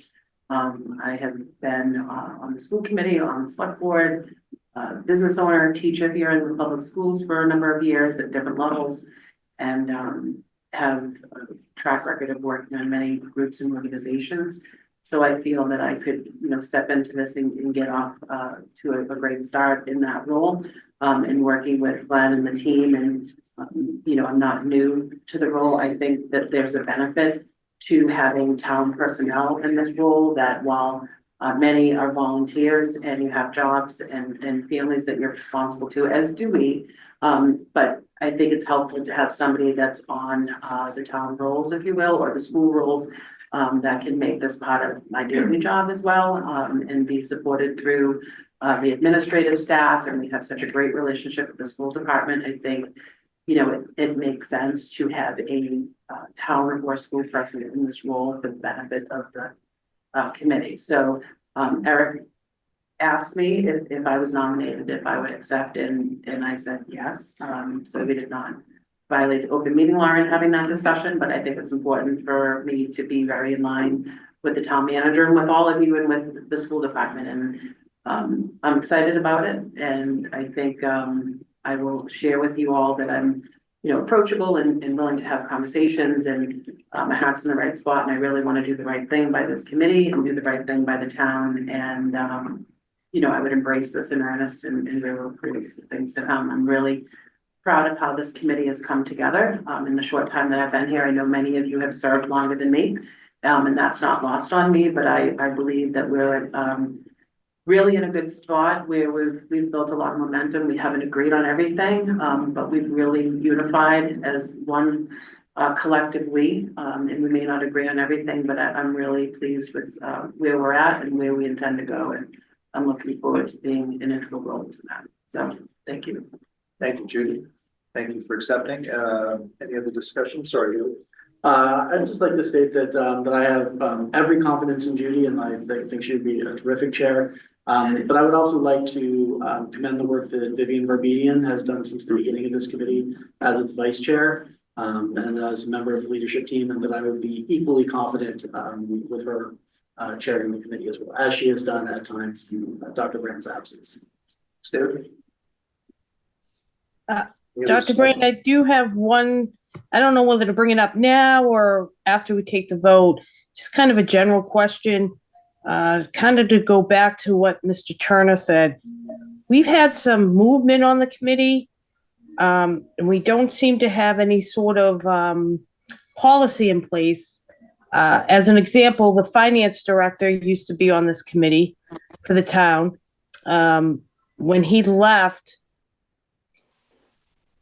we just hired a new finance director, but that position was never filled. And I believe there's been 2 others that's happened to also. So maybe Judy or Eric can come up with some sort of policy to maybe stop filling committee members who have left, and we just seem to kind of drop off and not fill them. I do agree that this committee is very large. Shouldn't be this large, but you know, just going forward, if there was some sort of policy to balance out the committee, so to speak. Thank you for raising that. It's certainly something that I think looking forward, this obviously is a committee that will be in place for some time to come, especially with the hopeful vote in September. And I know that it's been a point of some discussion, but I think you're raising a very really important point for consideration between and with the school department and the town, obviously as we go forward. So thanks. Other discussion, Stephen? Vivian? I just wanted to say thank you, David, for your kind words and sharing that sentiment. I appreciate you and all that you do as well, but I fully support Judy, and I think she would be a fantastic chair, and she has my support and as well as dedication to this project. So I'm looking forward to it. Thanks, Vivian. Anyone else online? No. No. Okay. Any other discussion? So we have a motion and we have a second. Seeing no other discussion, then with that, we would Roll call. Yeah. Diane Allen, Yes. Greg Bendel, Yes. Kate Bissell, Yes. Dr. Brand, yes. Michael Comosio, Yes. Justin Couche, Yes. Marianne Galezzo, Yes. Christine Holleran, Yes. John Holloway, Yes. Dennis Kelly, Yes. Craig Minor, Yes. Christine Murray, Yes. Judy O'Connell, I guess you'll vote for yourself, but we'll skip you. David Ragsdale, Yes. Paul Ruggiero, Yes. Stacy Scott, Stacy, Dropped. No, she's unmuted. but- Eric Schlegel, you Yeah. nominated her, so I'll take that as a yes. Stephen Turner Yes. and myself, yes. Motion carried. Congratulations. Congratulations. Good. Kevin Kyra came in late. Oh, I apologize, Kevin. I didn't see you come in, so I will mark you as attended and in apologies. Kevin, how would you vote? yes. Okay, great. Thank you.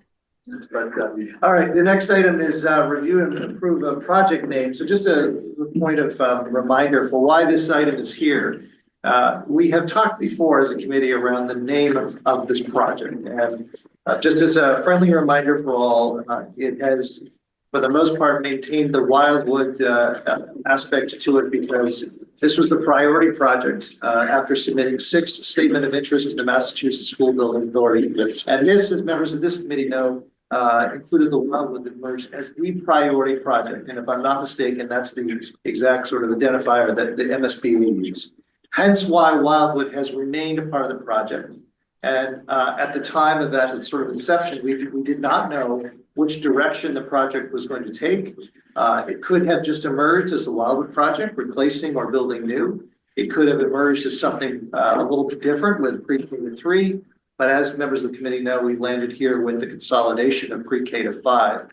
This has come up on a number of different occasions by some in the community around suggestions that maybe there should be consideration given for a different name to best capture for the community at large what this project has now become and what it's all about. So that's why this is here for this evening to consider. We talked again about this recently. Led to the outreach to members of the committee around some suggestions for names or possible names to consider for renaming, rebranding the committee. And so we thank everyone who took the time to both offer your suggestions for consideration and also then to cast through a straw poll your votes. So Ronnie, yeah, sort of not impressed, but thank you. Thank you everyone to those who have provided name suggestions. There were 22 names that were provided, so quite the list to choose from. We took those names and put it into Mentimeter and sent that link out via Tracy. And there were, some names that weren't selected at all. There was people that had more than one vote. And so what we did was we took the names that had more than one vote. So there was 4, and we created a short list for you to review today.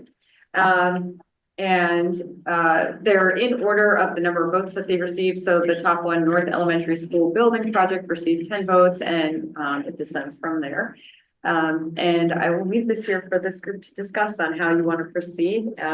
We understand the desire to avoid confusion when talking to the public and referring to the project, and that's how this whole thing started. But just so everyone understands, with the MSBA, our documents will still say the Wilmington Wildwood School Project, because that's how it's been contracted that it was started with Wildwood. So that name will carry with the MSBA, but and then the other thing I should remind everyone that is this will not be the name of the school. That this, I mean, I guess it could be, but the intent is more from a public relations standpoint. So just wanted to put that out there as well, that this is not an official vote for the schooling. So just before opening up again, so this is here based upon sort of our past discussions. There's no requirement, no need to pursue any change.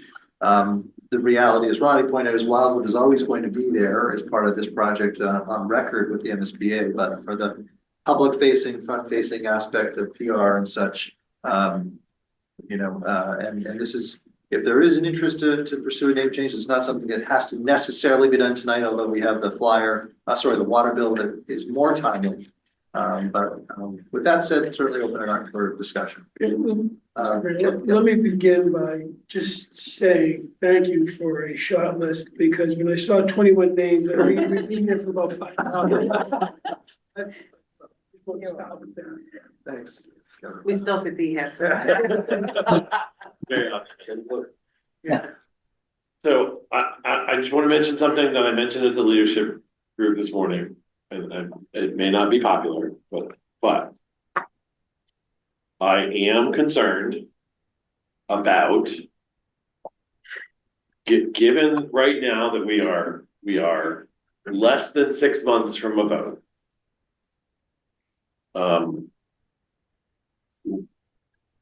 Are we gonna put ourselves in a position if we change a name where we're going to have to spend the next 6 months saying it's the North Elementary School Building Project? We used to call it the Wildwood Project. And if we're gonna have to do that anyway, do we want to change the name? And I only say that because we made the decision to have a consolidated school back in October.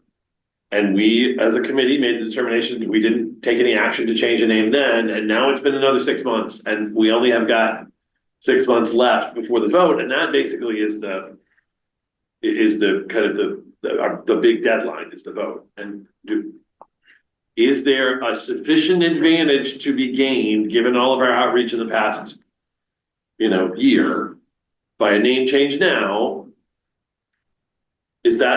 That's just a question I have. And or should we just write it out with Wildwood and say, yeah, as we explained to you, and as we mailed to you, and as we've said to it, it's on the website, it's a consolidation project now. That's just my. Thanks, sir. It's a really good point. The way I would phrase it is, when I think about this, regardless of whether we change the name or not, we need to go back to the meeting we had at the Shriners and pull up some of the documentation from that meeting where we talked about consolidation then, and have that as part of the packages that are available between now and September. Because there are some people who've said repeatedly, oh, this is just a Wildwood project and you've changed it. It's never been changed. From that day forward, we've been talking about consolidation, regardless of what we call the project. And so I think in either way, we're going to be having that conversation. So the question I would say is, should we rename it to reflect the fact that it is more than Wildwood? Open question. But we should, in any case, remind folks that this has always been the potential project. And I think you're raising a really good point, but I'm just putting it on a different angle, that we're going to have that conversation, regardless of if we change the name or not. Yeah, I actually have said to people, it wasn't originally a 1-school project. It was originally a 6-school project. And now it's a 3-school project. So, that's where we are now. But so that was just an open question. It's just for people to think about. I absolutely agree with Eric. I think if we change it now, it's going to be very confusing for the public. And now you might even have people say, what do we have, 2 projects going on at the same time?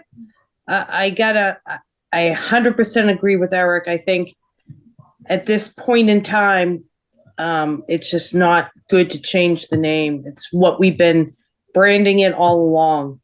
And to his point, it should have been, if we were going to change it, it should have been the 6 months ago. Thanks, Marion. Vivian, your hand's raised, I think. Yeah, I would actually agree a little bit more and maybe add a little bit of a caveat to Stephen, your comments. I fully appreciate that this was always intended, at least one of the options, to look at a consolidation. And Eric, thank you that it was originally thought of as 6 schools and ended up landing on 3. But the last 6 months of any project that you're going out to vote is the most crucial point. And if the ones that have been paying attention to this project from the very beginning will already know that it's a consolidation project and that we're not switching the name, just refining it to be what it is. And those that haven't been paying attention, I think it will be beneficial for them to know that it's a Wilmington Elementary Consolidated Project, or a pre-K 5, or whatever name we select, if you could already tell which way I'm leaning. But I think the last 6 months is where we're doing the biggest push for the project and getting the understanding as well as the information out to the public. And that's when they're going to pay most attention. And if we limit ourselves to just calling it Wildwood, I think we would do it a disservice. That's my personal opinion. Thank you. Other thoughts, comments? If we were to change the name, when you read the bottom two, Wilmington Pre-K through 5 consolidation project, it makes people, make some people think it's the entire town. When you read the second to last one, Wilmington Elementary Consolidation Project, makes people think. So it really comes down to leave it the same on the top two, where we've identified this side of town. So I think it's really a renaming convention, not the 5 plus 6, 5, I guess would be. Judy, then Greg, and Steve. So to follow up, to what Dennis had said, you know, if you take it a step further, you know, every one of these name options comes with some level of risk, some benefit and some downside. So, you know, if our mission is to go after votes at special town meeting in a ballot box, then on the top two, you run the risk, if it's North Elementary and you reside in the West, you feel like you don't need to come and vote because it's not benefiting your side of town. So like we can spin the narrative to fit whatever potential downside there is or whatever potential upside. So I don't know that any naming structure is going to be 100% perfect. I think we have to make a measured, calculated decision of where we've been, where we are, and where we're going. You know, what horse are we gonna put in this race to say like, okay, this is what we think is gonna bring it across the finish line. And so I'm open-minded. I will be candid. I did not submit a name. I submitted that I wanted to remain open to this discussion, which I know is not helpful at all. And you just elected me chair. A little levity, probably not appropriate, but I'm just saying that, you know, there's a cause and effect to everything that you do. And, you know, this name should have, if it was going to be changed, it probably should have been changed where we could have had a full year or two of branding in that direction, and we didn't have that. And so, you know, do we decide that this has to be packaged and named now, and then that's going to be our branding message going forward? Do we get to the vote, let it happen, and if this, you know, passes through, then we rebrand at that point, you know? So we can always have hindsight 2020, but like, what do we think is the collective best decision moving forward? Right. Thank you, and that's exactly what I was gonna say, the risk versus the reward. I mean, clearly, everybody in this room wants the same thing. There's a positive vote on 13th of September and 16th. And I think that regardless of what we call it, those who favor a new school and have been following this project are gonna vote for it, no matter what the name is. The risk, I believe, is that by choosing one of these names, we then pour a little gasoline on somebody who may be opposed because of something they read in those 4 or 5 words that maybe would have stayed home on that day, but now they're upset, you know. So I'm worried about, are we motivating a population of folks who don't share the same belief that we all do at this table, that we want a new school. So I do think there's a little more risk than reward here. So that's my 2 cents. Thanks, Rick. Stephen, and then Diane.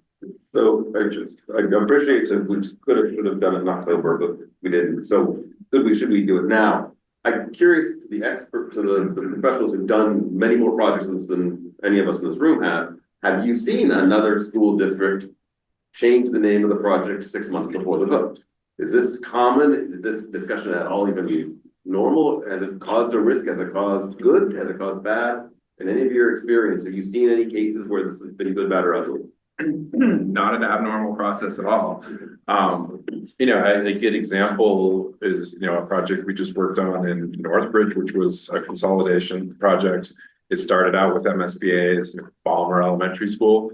They decided basically right around this point in the project, they wanted to rebrand to not specifically call out one of the schools they were consolidating. And so they called it Northbridge Elementary School Building Project. And I've seen other projects where it started out one way and it stayed that way all the way until the vote has happened. And then they start working on what's the final name of the school as a branding process. So it really depends on your comfort level and kind of where you think you are in the process and people's understanding of the project. Sorry. I just said I agree with Lee's statements. Diane, you had a Yes, question? hi, yeah.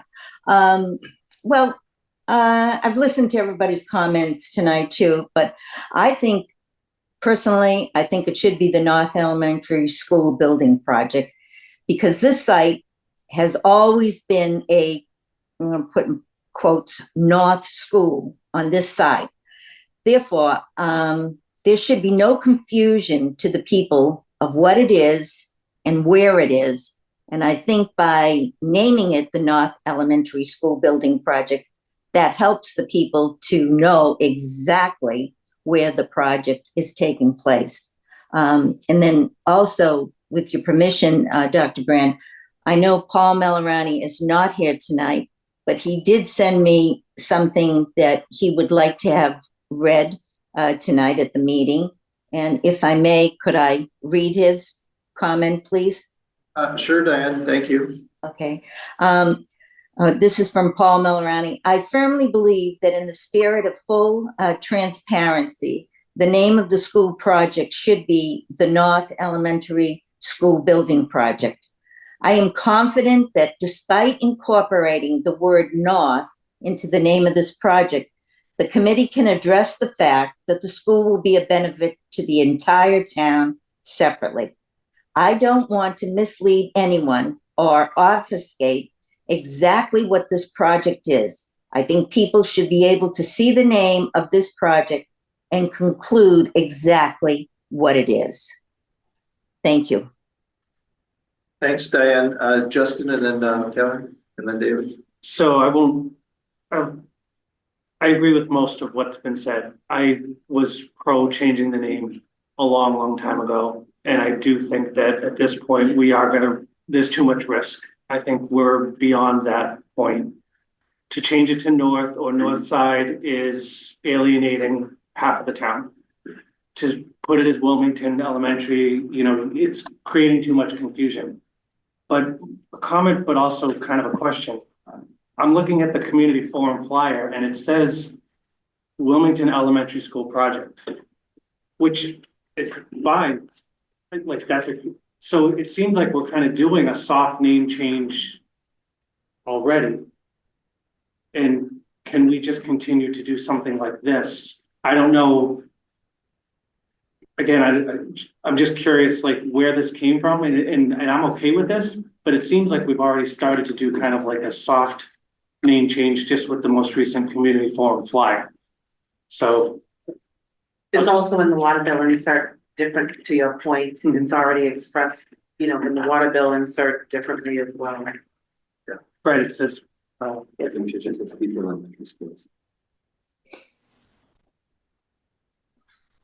So I guess. Yeah, Wilmington's elementary schools. So just to sum it up, I think we've missed the boat, but to continue to do something like this, I think kind of is the best of both worlds from where I sit. Thanks, Justin. Kevin? Yeah, I agree with a lot that's been said. I agree with Mr. Slagle, and I also agree with Dennis. I don't think that saying Wilmington Elementary and Wilmington Pre-K, I think it gives a misperception of what it is. It's not for the entire town, right? So I do like North Elementary School Building Project. I do like the name North Elementary School when it's built. But with that said, why couldn't you put North Elementary School Building Project formally the Wildwood School Project? So that way people understand what it formally was called. I mean, that's a lot of groups and organizations and different projects put that in there when they're changing something or they're rebranding something. They put what it was formally called.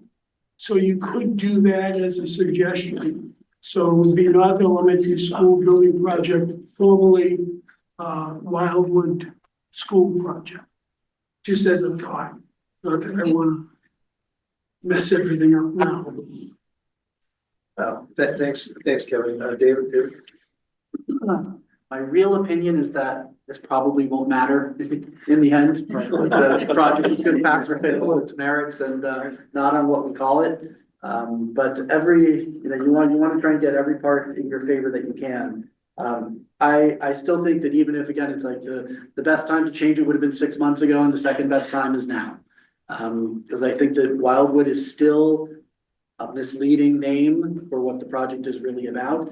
And I know it's hard for us to believe, but there are still people who don't even know about the project. I promise you, there are people in Wilmington who have no idea any of this is going on, that like if you ran into them in the street right now and told them that we have this process to build an elementary school, it would be the first they're hearing of it. And these are the people that we want to, reach and try to clarify what's happening. And honestly, there's some people who are against the project use the naming of it as a talking point, where this kind of goes to the point Steve was making about like the bait and switch, and that was like, oh, you advertise this as the Wildwood, people think it's just replacing the Wildwood, and then they find out that it's this, consolidation program. And so I think that it also addresses some of that issue, and Steve was also 100% correct that I went back to the special town meeting warrant for March 8th, 2022, and you can read right in there on what was voted that it doesn't just talk about replacement of Wildwood, but it says or a grade consolidation to include additional elementary school grades. It was right in the warrant that everyone voted for. It has been there from the start. So Wildwood is still somewhat misleading, and I think it's best to move on, and especially for people who do come into the project to have something different. As far as these names, by the way, these would all be terrible names for a school. So let's definitely not name the school any of these things. I go to the North Elementary Project. I don't think we want that. I think that, again, putting it on the, orienting people to where the school is, what side of town it's going to serve. I think that's best to just be kind of upfront about that. Now, I'll honestly say that the one I like best is actually not on the short list. It's so close, but the North Wilmington Elementary School Building Project was one of the options that got no votes, except for me. But I liked having Wilmington in the name, and then also North Wilmington kind of geographically oriented the project a little bit as well. But I think that I think we should go with a name that incorporates. Maybe we should change.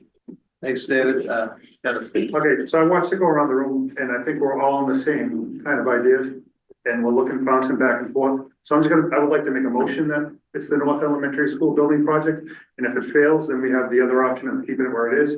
So I think we go to the votes. I think we're getting the same thing. So I'm gonna make a motion, North Elementary School Building Project. I'll second. Thanks, Dennis. A motion and second, just like that. Discussion.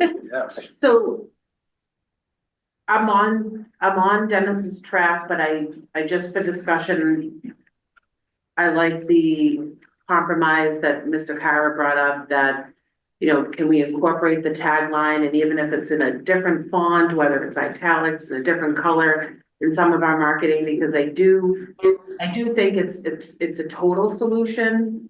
Although I know it may be wordy, and maybe, marketing was not my major, but, it's the compilation of those two ideas. So I don't know necessarily. I'll amend my motion to be the North Elementary School Building Project, formerly known as the Wildwood Project. I'll second that. So we have a good motion, we have a second discussion, Kate and then David. I just worry a little bit that we're moving from the name of the project focused on one of the three schools to a new name, which still contains in it a different name of one of the three schools. That here in town, it's known as the North. Some people say, yes, it is the North Intermediate, but people say, oh, I'm going to the North. And now this is going to be the North Project, which in itself is not truly an identifier of what this is either. And if the goal here is to become more encompassing of what the project truly reflects, we're going to call it the North Elementary School Project, formerly known as the Wildwood Project. David? Speaking to the amendment of the original motion, I think that my recommendation would be that we not formally put that into the vote here as change the, as the actual formal name, but leave a little more flexibility as to when we use it. I think it is a great idea in some circumstances to note formally Wildwood Project. the Wildwood Building project. But I don't know that we would want to sort of like necessarily feel that we locked ourselves in by formally changing the name to this name plus an asterisk that needs to be fitted somewhere, that everywhere we want to use this from now on, we have to include that other part. There might be places we don't want to, there might be times where we feel like we need to have it at the beginning, and then later on, we feel that like we can drop this and we might want to do that without having to take another formal committee vote. I would say that I would 100% agree with that, but I would want it to be acceptable within the right parameters to have a footnote to the point that's just been articulated that, you know, similar to when you put out things and it says, you know, ad paid for or sponsored by, like, I think that there's value in having a reference point, even if it's in small print, because we're getting critical feedback on proposed, we're getting critical feedback. I mean, one word has put an uproar in people that may be against the project. So I agree with you, you know, on that point. It's just, and I also, the world is turning here, and you're right, it's the one name that isn't in there is the Woburn Street, but we've captured it, as you can see, you know, with the paragraph, you know, so now where do we go from here? We're right back in a circle, you know, in all well-placed points. Do you know what I'm saying? Everybody has made a valuable contribution to this discussion. Other discussion? How long did the North Elementary School building project? The Wildwood School is not in North Wilmington. So are we gonna incorporate that into the north? Yeah, so the Yeah, so there there should be like they divided the the town. Wilmington Elementary consolidation, right? Mr. Chairman, I'll just go out and say on the current motion, I'm gonna vote no, but it's only no because I just think I've already outlined the risk. And it's, you know, whatever, if we lose the vote, then I'll embrace it, but just want to be clear that it's this evening. Thanks. At the last week's public relations working group, and I'll give her credit, Ronnie made a suggestion of saying something like the Wilmington Elementary project at the North Intermediate site or something along, correct me if that's not what you said. Yeah, it was something like that. But to do something along those lines where you're being a little bit more general, you're not pigeonholing it's just a Wildwood, but you're also calling out where the project is being located. And if we're gonna change it, I think that's kind of meeting the best of both worlds. So I thank Ronnie for coming up with that. Yes. I think we're running around. There is a motion on the floor. We voted, votes We're down. actually Make it there's a a motion to amend on the floor. So if we want to amend it back and not have it and do it as a footnote, those are all things, but I think we vote on a motion, if it gets voted down, we go to the next one. But we're gonna keep going around, I think, a little bit here. Because I think. Could you repeat your? So I'm gonna go without, we'll do that as a footnote, so I'm just gonna say, make a motion for the North Elementary School Building Project. And then we can. Withdrawing all previous motion. Yeah, we're trying all the 16 before that. And we have a second still, right? We have a second? Yeah. All those in favor? Roll call.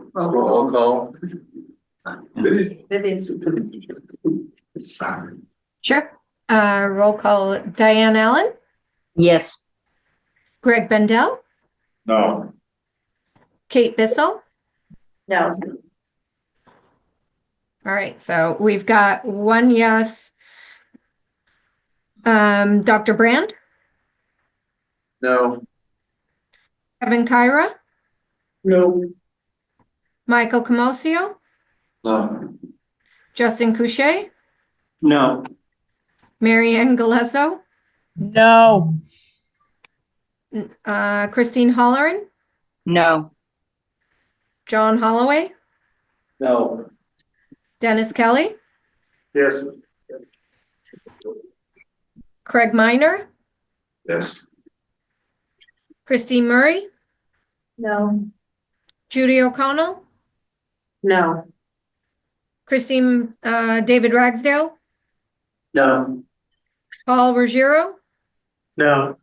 Stacy Scott, No. Eric Schlegel. No. I'm sorry. No. Okay. Stephen Turner, Yes. And myself, no. So the noes have it with only 4 yeses.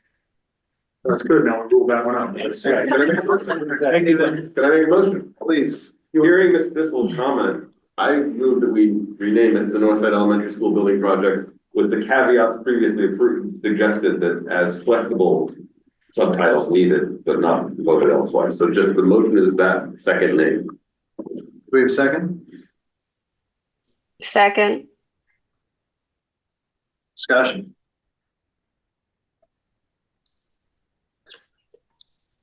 I say we vote and see where we're at. So what is it? What's the motion again? The motion is the Northside Elementary School Building Project. It captures the spirit and location without limiting it to being 2 or 1 or 3. David?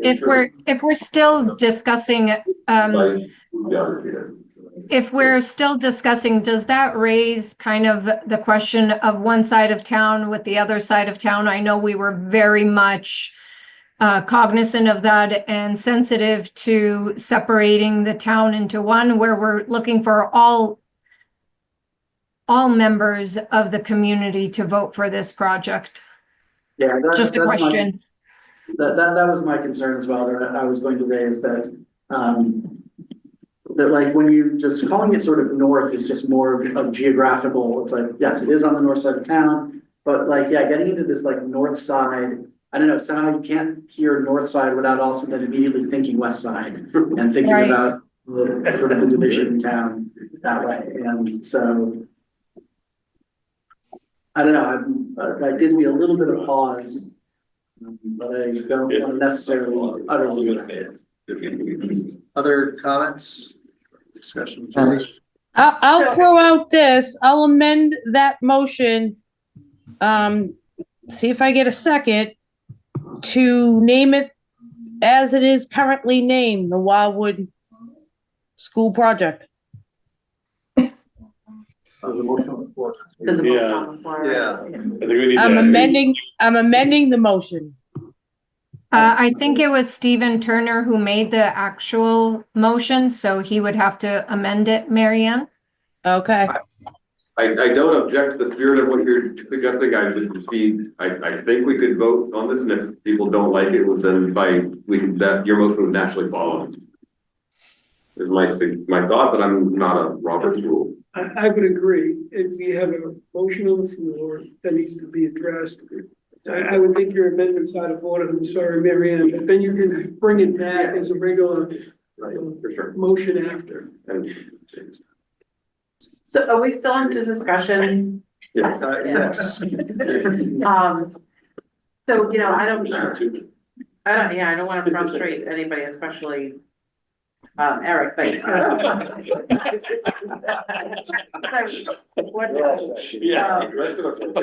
know, the points that were said about, you know, Wilmington Elementary Schools was put as kind of this safe place to fall while we're trying to figure this out, right?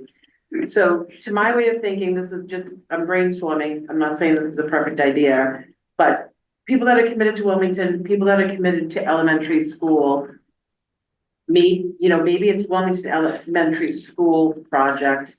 And if they're committed to Wilmington and elementary schools, they'll be in the room for that vote. Maybe they might get a newsflash when they're there to vote that it's only one side, but they're committed to Wilmington and they're committed to elementary schools into a project. So it's more inclusive, it's room for everybody. There's no north, there's no west, it's Wilmington and elementary schools. It's talking about elementary, and it is what it is, like that is what it is. So maybe that's the safest place to fall, because that's been that soft landing that's been discussed. I don't want to take other people's credit or words. You know, if it's not the Wildwood and we're just gonna call it what it is, which is a Wilmington Elementary School project, we're calling it what the town is, we're saying it's elementary, it is a project. If they get in the room and then they're enlightened, hey, this is 3 schools, it's gonna be spoken to in the presentation, and we got them in the room, like, is that enough of a draw to bring them in? Just out there for discussion. I'm not saying that I'm right, I'm just saying like it's another angle of looking at it. Judy, Yeah, if I may, thank you for that, because that is my exact sentiment. I don't care if the name of pre-K 5 or consolidation isn't in it or not, but I think that keeping it in line with what Justin said, also keeping it very much a high level Wilmington Elementary School project so that it just speaks to all of it and we get as much attention to it. I agree. You know, if Let's- you came in, you were enlightened, it didn't include your side, I'm Yeah. sorry, but we're thrilled to hear Exactly. you'll still stay and vote. Exactly, and most Most people that have been following this project will know and understand, and then those that don't will at least know that there is a school project going on, and especially the next 6 months is crucial, so I'm on board with that. I appreciate it. Just a comment, and I'll sort of going back to Justin, when you said your question around, the soft entry point. I think I've found myself as I write for different audiences on this project inadvertently, and can wrap my knuckles if you, as a committee, wish to, but I've tried to be mindful of the fact that others on the other side don't necessarily know this, and so I think I've myself swerved into some of the sentiments that have been captured here. Not deliberately trying to leave Wildwood out, but trying to bring focus to what it is and what we're talking about here. So I agree, and I have deliberately tried to leave Wildwood out. Yeah. When I've been writing about it, I've been writing Wilmington Elementary School project because I didn't want to be confusing about the source bill, so for those Sounds that like are, we have the name. so let me go back and for those There's experts. a that motion on the Robert rules, floor, we- and I can withdraw my motion. Withdraw your. Is- Unless anyone objects, or I can withdraw my motion in favor of a different. Judy, you want to make a So motion? Judy, you So I want can make a motion to name it the Wilmington Elementary School Project. Second. Do you want it at the north? Do people want that, or do we just? Wilmington Elementary School No. project. Wilmington No. Elementary School Project. Okay. let's give this a go. Yeah, you want me to? I think it's the Elementary School Yeah. Project. Motion and a second. Any discussion? Yeah, I again go back to what Dennis said. I think you're telling the public that this is for all of the elementary school age children, that's what this project is for, and it's not. So we have a bit of a problem. Yeah. So a lot of the feedback we heard was the word proposed wasn't in there. We talk about transparency, and I think we're not transparent when we don't either keep it the way it is or pick the side of town it's in. And that, to me, transparency includes the location, and that's my only feeling. Great. Thank you, Mr. Chairman. Yeah, my only objection is this, I think it's a wonderful idea, actually, but it just goes back to my original sentiment that I just think it's too late in the game. So that will be my opposition. That'll be the next one. I'm gonna go back. Thank you. Next round. Paul. I agree with what Greg said. It's late in the game. And just by this conversation, we're confusing ourselves. And it's taken forever to come up with different names. So I think at this point, personally, leave the name as it is. So, and if we want to change after a positive vote, hopefully in September, you could always change the name then. So right now, you made a motion, right? That's it. So you have to withdraw it in order to go that way. Well, I'm Vote for it, and then I think we're going that way next if this doesn't go through. Diane has her hand raised. Yeah. Diane. Well, I just want to know what we're voting on, that's all. So is everyone else. Wilmington Elementary School Project is the motion that I have, With a second. you know, on the floor with second, and we're in discussion, so, Yeah. No. so Then I really think that I'm gonna agree with Dennis and Kevin that, you really, if you're gonna use that name, you really should be definitive where it is. It is in the north side of town. And that's what I feel the people really need to be made aware of. And I don't think we're pushing one side against the other. I mean, either, people are going to vote for this or they're not. And they know, we've had people come in here and say, I know my children won't be going to this because I live on the west side of town, but I'm going to vote for this project. So, but I think if we're going to give it a name change, we should be really specific about exactly where it is. Thank you. Diane. I will withdraw my motion. Okay. So, uh, I'm back to my motion. Can we just leave it as is? Yes, leave it. Let's leave it. Leave it alone. Take no action. David, did you have a comment? I was going to remake Judy's motion, but I don't know if that's just to send us in circles again. I think we should take a vote on that and see where the whole committee is. Take a vote on, The motion that Judy had proposed, Wilmington Elementary School project. She just withdrew it. I would. I would make it again. Yeah. if I, can we, just one more effort here, and if we don't land somewhere, can we think about this more until the next meeting? Because I'll just remind the committee, we don't need to take any action at all tonight on this, but Dennis. I'm gonna make a motion to leave the name as is. Second. I just did, but I guess no one seconded it, so I'll second Dennis. Mary, you. You're muted. I'm seconding your motion then. Great third. We have a motion and a second, so, To leave the name as it is, correct? Yes. that's the motion. Discussion. David. I think that would be a mistake, and I think that that's already borne out by the fact that both Dr. Brand and the town manager have not been using that name in their communications already. And so I think agree. that- I agree with David. I agree. Well, we're not gonna get anything voted on. Maybe we just sit on this till the next meeting. Make a motion, we buy pizza. David.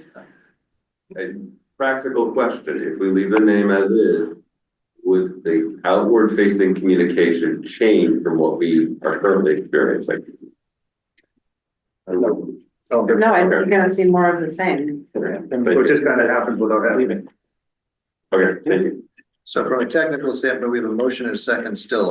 Correct me if I'm wrong. Correct. Are we, then, is anyone withdrawing that motion, or are we going through the roll call vote? So we're on the Mary Ann's motion about leaving the name, correct? How about if I amend the motion and say, take no action? Need a motion for that? We can just take no action. Yes, basically. Just want to offer, I know it's not apples and, apples to apples comparison, but one of the last, separate from the high school, because we knew it was going to be Wilmington High School, right? That was a yes or a no, and it was one project. So I'd like to put that aside. Yentile was called Yentile as a point of reference because where it was geographically located and what it was as a previous use. And it was called that through the entire project, which took almost 5 years. People really didn't care what it was called. They cared about a recreation facility that had all the features and benefits and the amenities that it had. So when we talked about buying an ice rink, and I brought this up before, no one cared that it was previously called Restucia, and if it stayed Restucia, because they only cared about the fact that we were gonna have a home ice for our students and athletes to play. So I just throw that out there for consideration too, like, I know I've offered a lot that might be confusing or may appear that I'm not, like, to me, I think the fact that building a new school with the size and scope that we're building, I do think that I understand, that people may not know about it, but they're either gonna be on board with pre-K through 5 consolidation and the price point that we're talking about and the scope and the size. And if they feel that they, believe in that vision and they can financially afford it, or they'll make peace with trying to afford it. I think that will, at the end of the day, really be the focus. Regardless of how we, I do think that. I do think there's merits to everything that everyone has said, but I think we need to not lose sight of that critical piece that people are gonna believe in the merits of the project on its face, regardless of what it's called. Thanks, Judy. Mr. Chair, if I may, this is going to contradict everything I've said, but I think our best path forward here procedurally is to take no action, because that means that we have options in the future. And although I've spoken, I'm not in favor of that, I want to be fair to everyone here. Again, we all have the same goal. So if we find ourselves in a future time that we need to change the name, we would have a stumbling block. I mean, if we took no action tonight, it wouldn't allow for a change in the future if we needed it. That's great. Just briefly, and I totally agree with what Mendel said. I don't think that we're going to nail a name tonight that captures either ambiguity or specifically on the other side of the coin, describe something so well that we're all gonna be satisfied. We should table it, just, in the future, we can completely agree. Thank you. So to close with that, if that is the direction, would the intent be to table it to a time certain? Or I just want to be clear, like, are we gonna bring this up again at the next meeting because we've gone long on this and people can, I'm sure we're gonna get a lot of feedback on social media after tonight. But just in general, like, just so, are we gonna stay this course until September based on that decision? Or is it going to be something that will be brought up again? I just want to be clear on my suggestion is to take no action, not to table. Table would be suggesting that there's a future date, but no action, not required to do anything after that. Thank you. Other discussion? So technically, in terms of the motion, What was the final motion you made? I amended it to take no action. thank you. Second on that? Second. We did have a second on that. I don't think you need to second, she's basically requesting to withdraw at that point. So we don't need a vote? You We need a motion, don't need a motion, so, okay. All right. Okay. It's like. Are we gonna vote on that or? Yeah,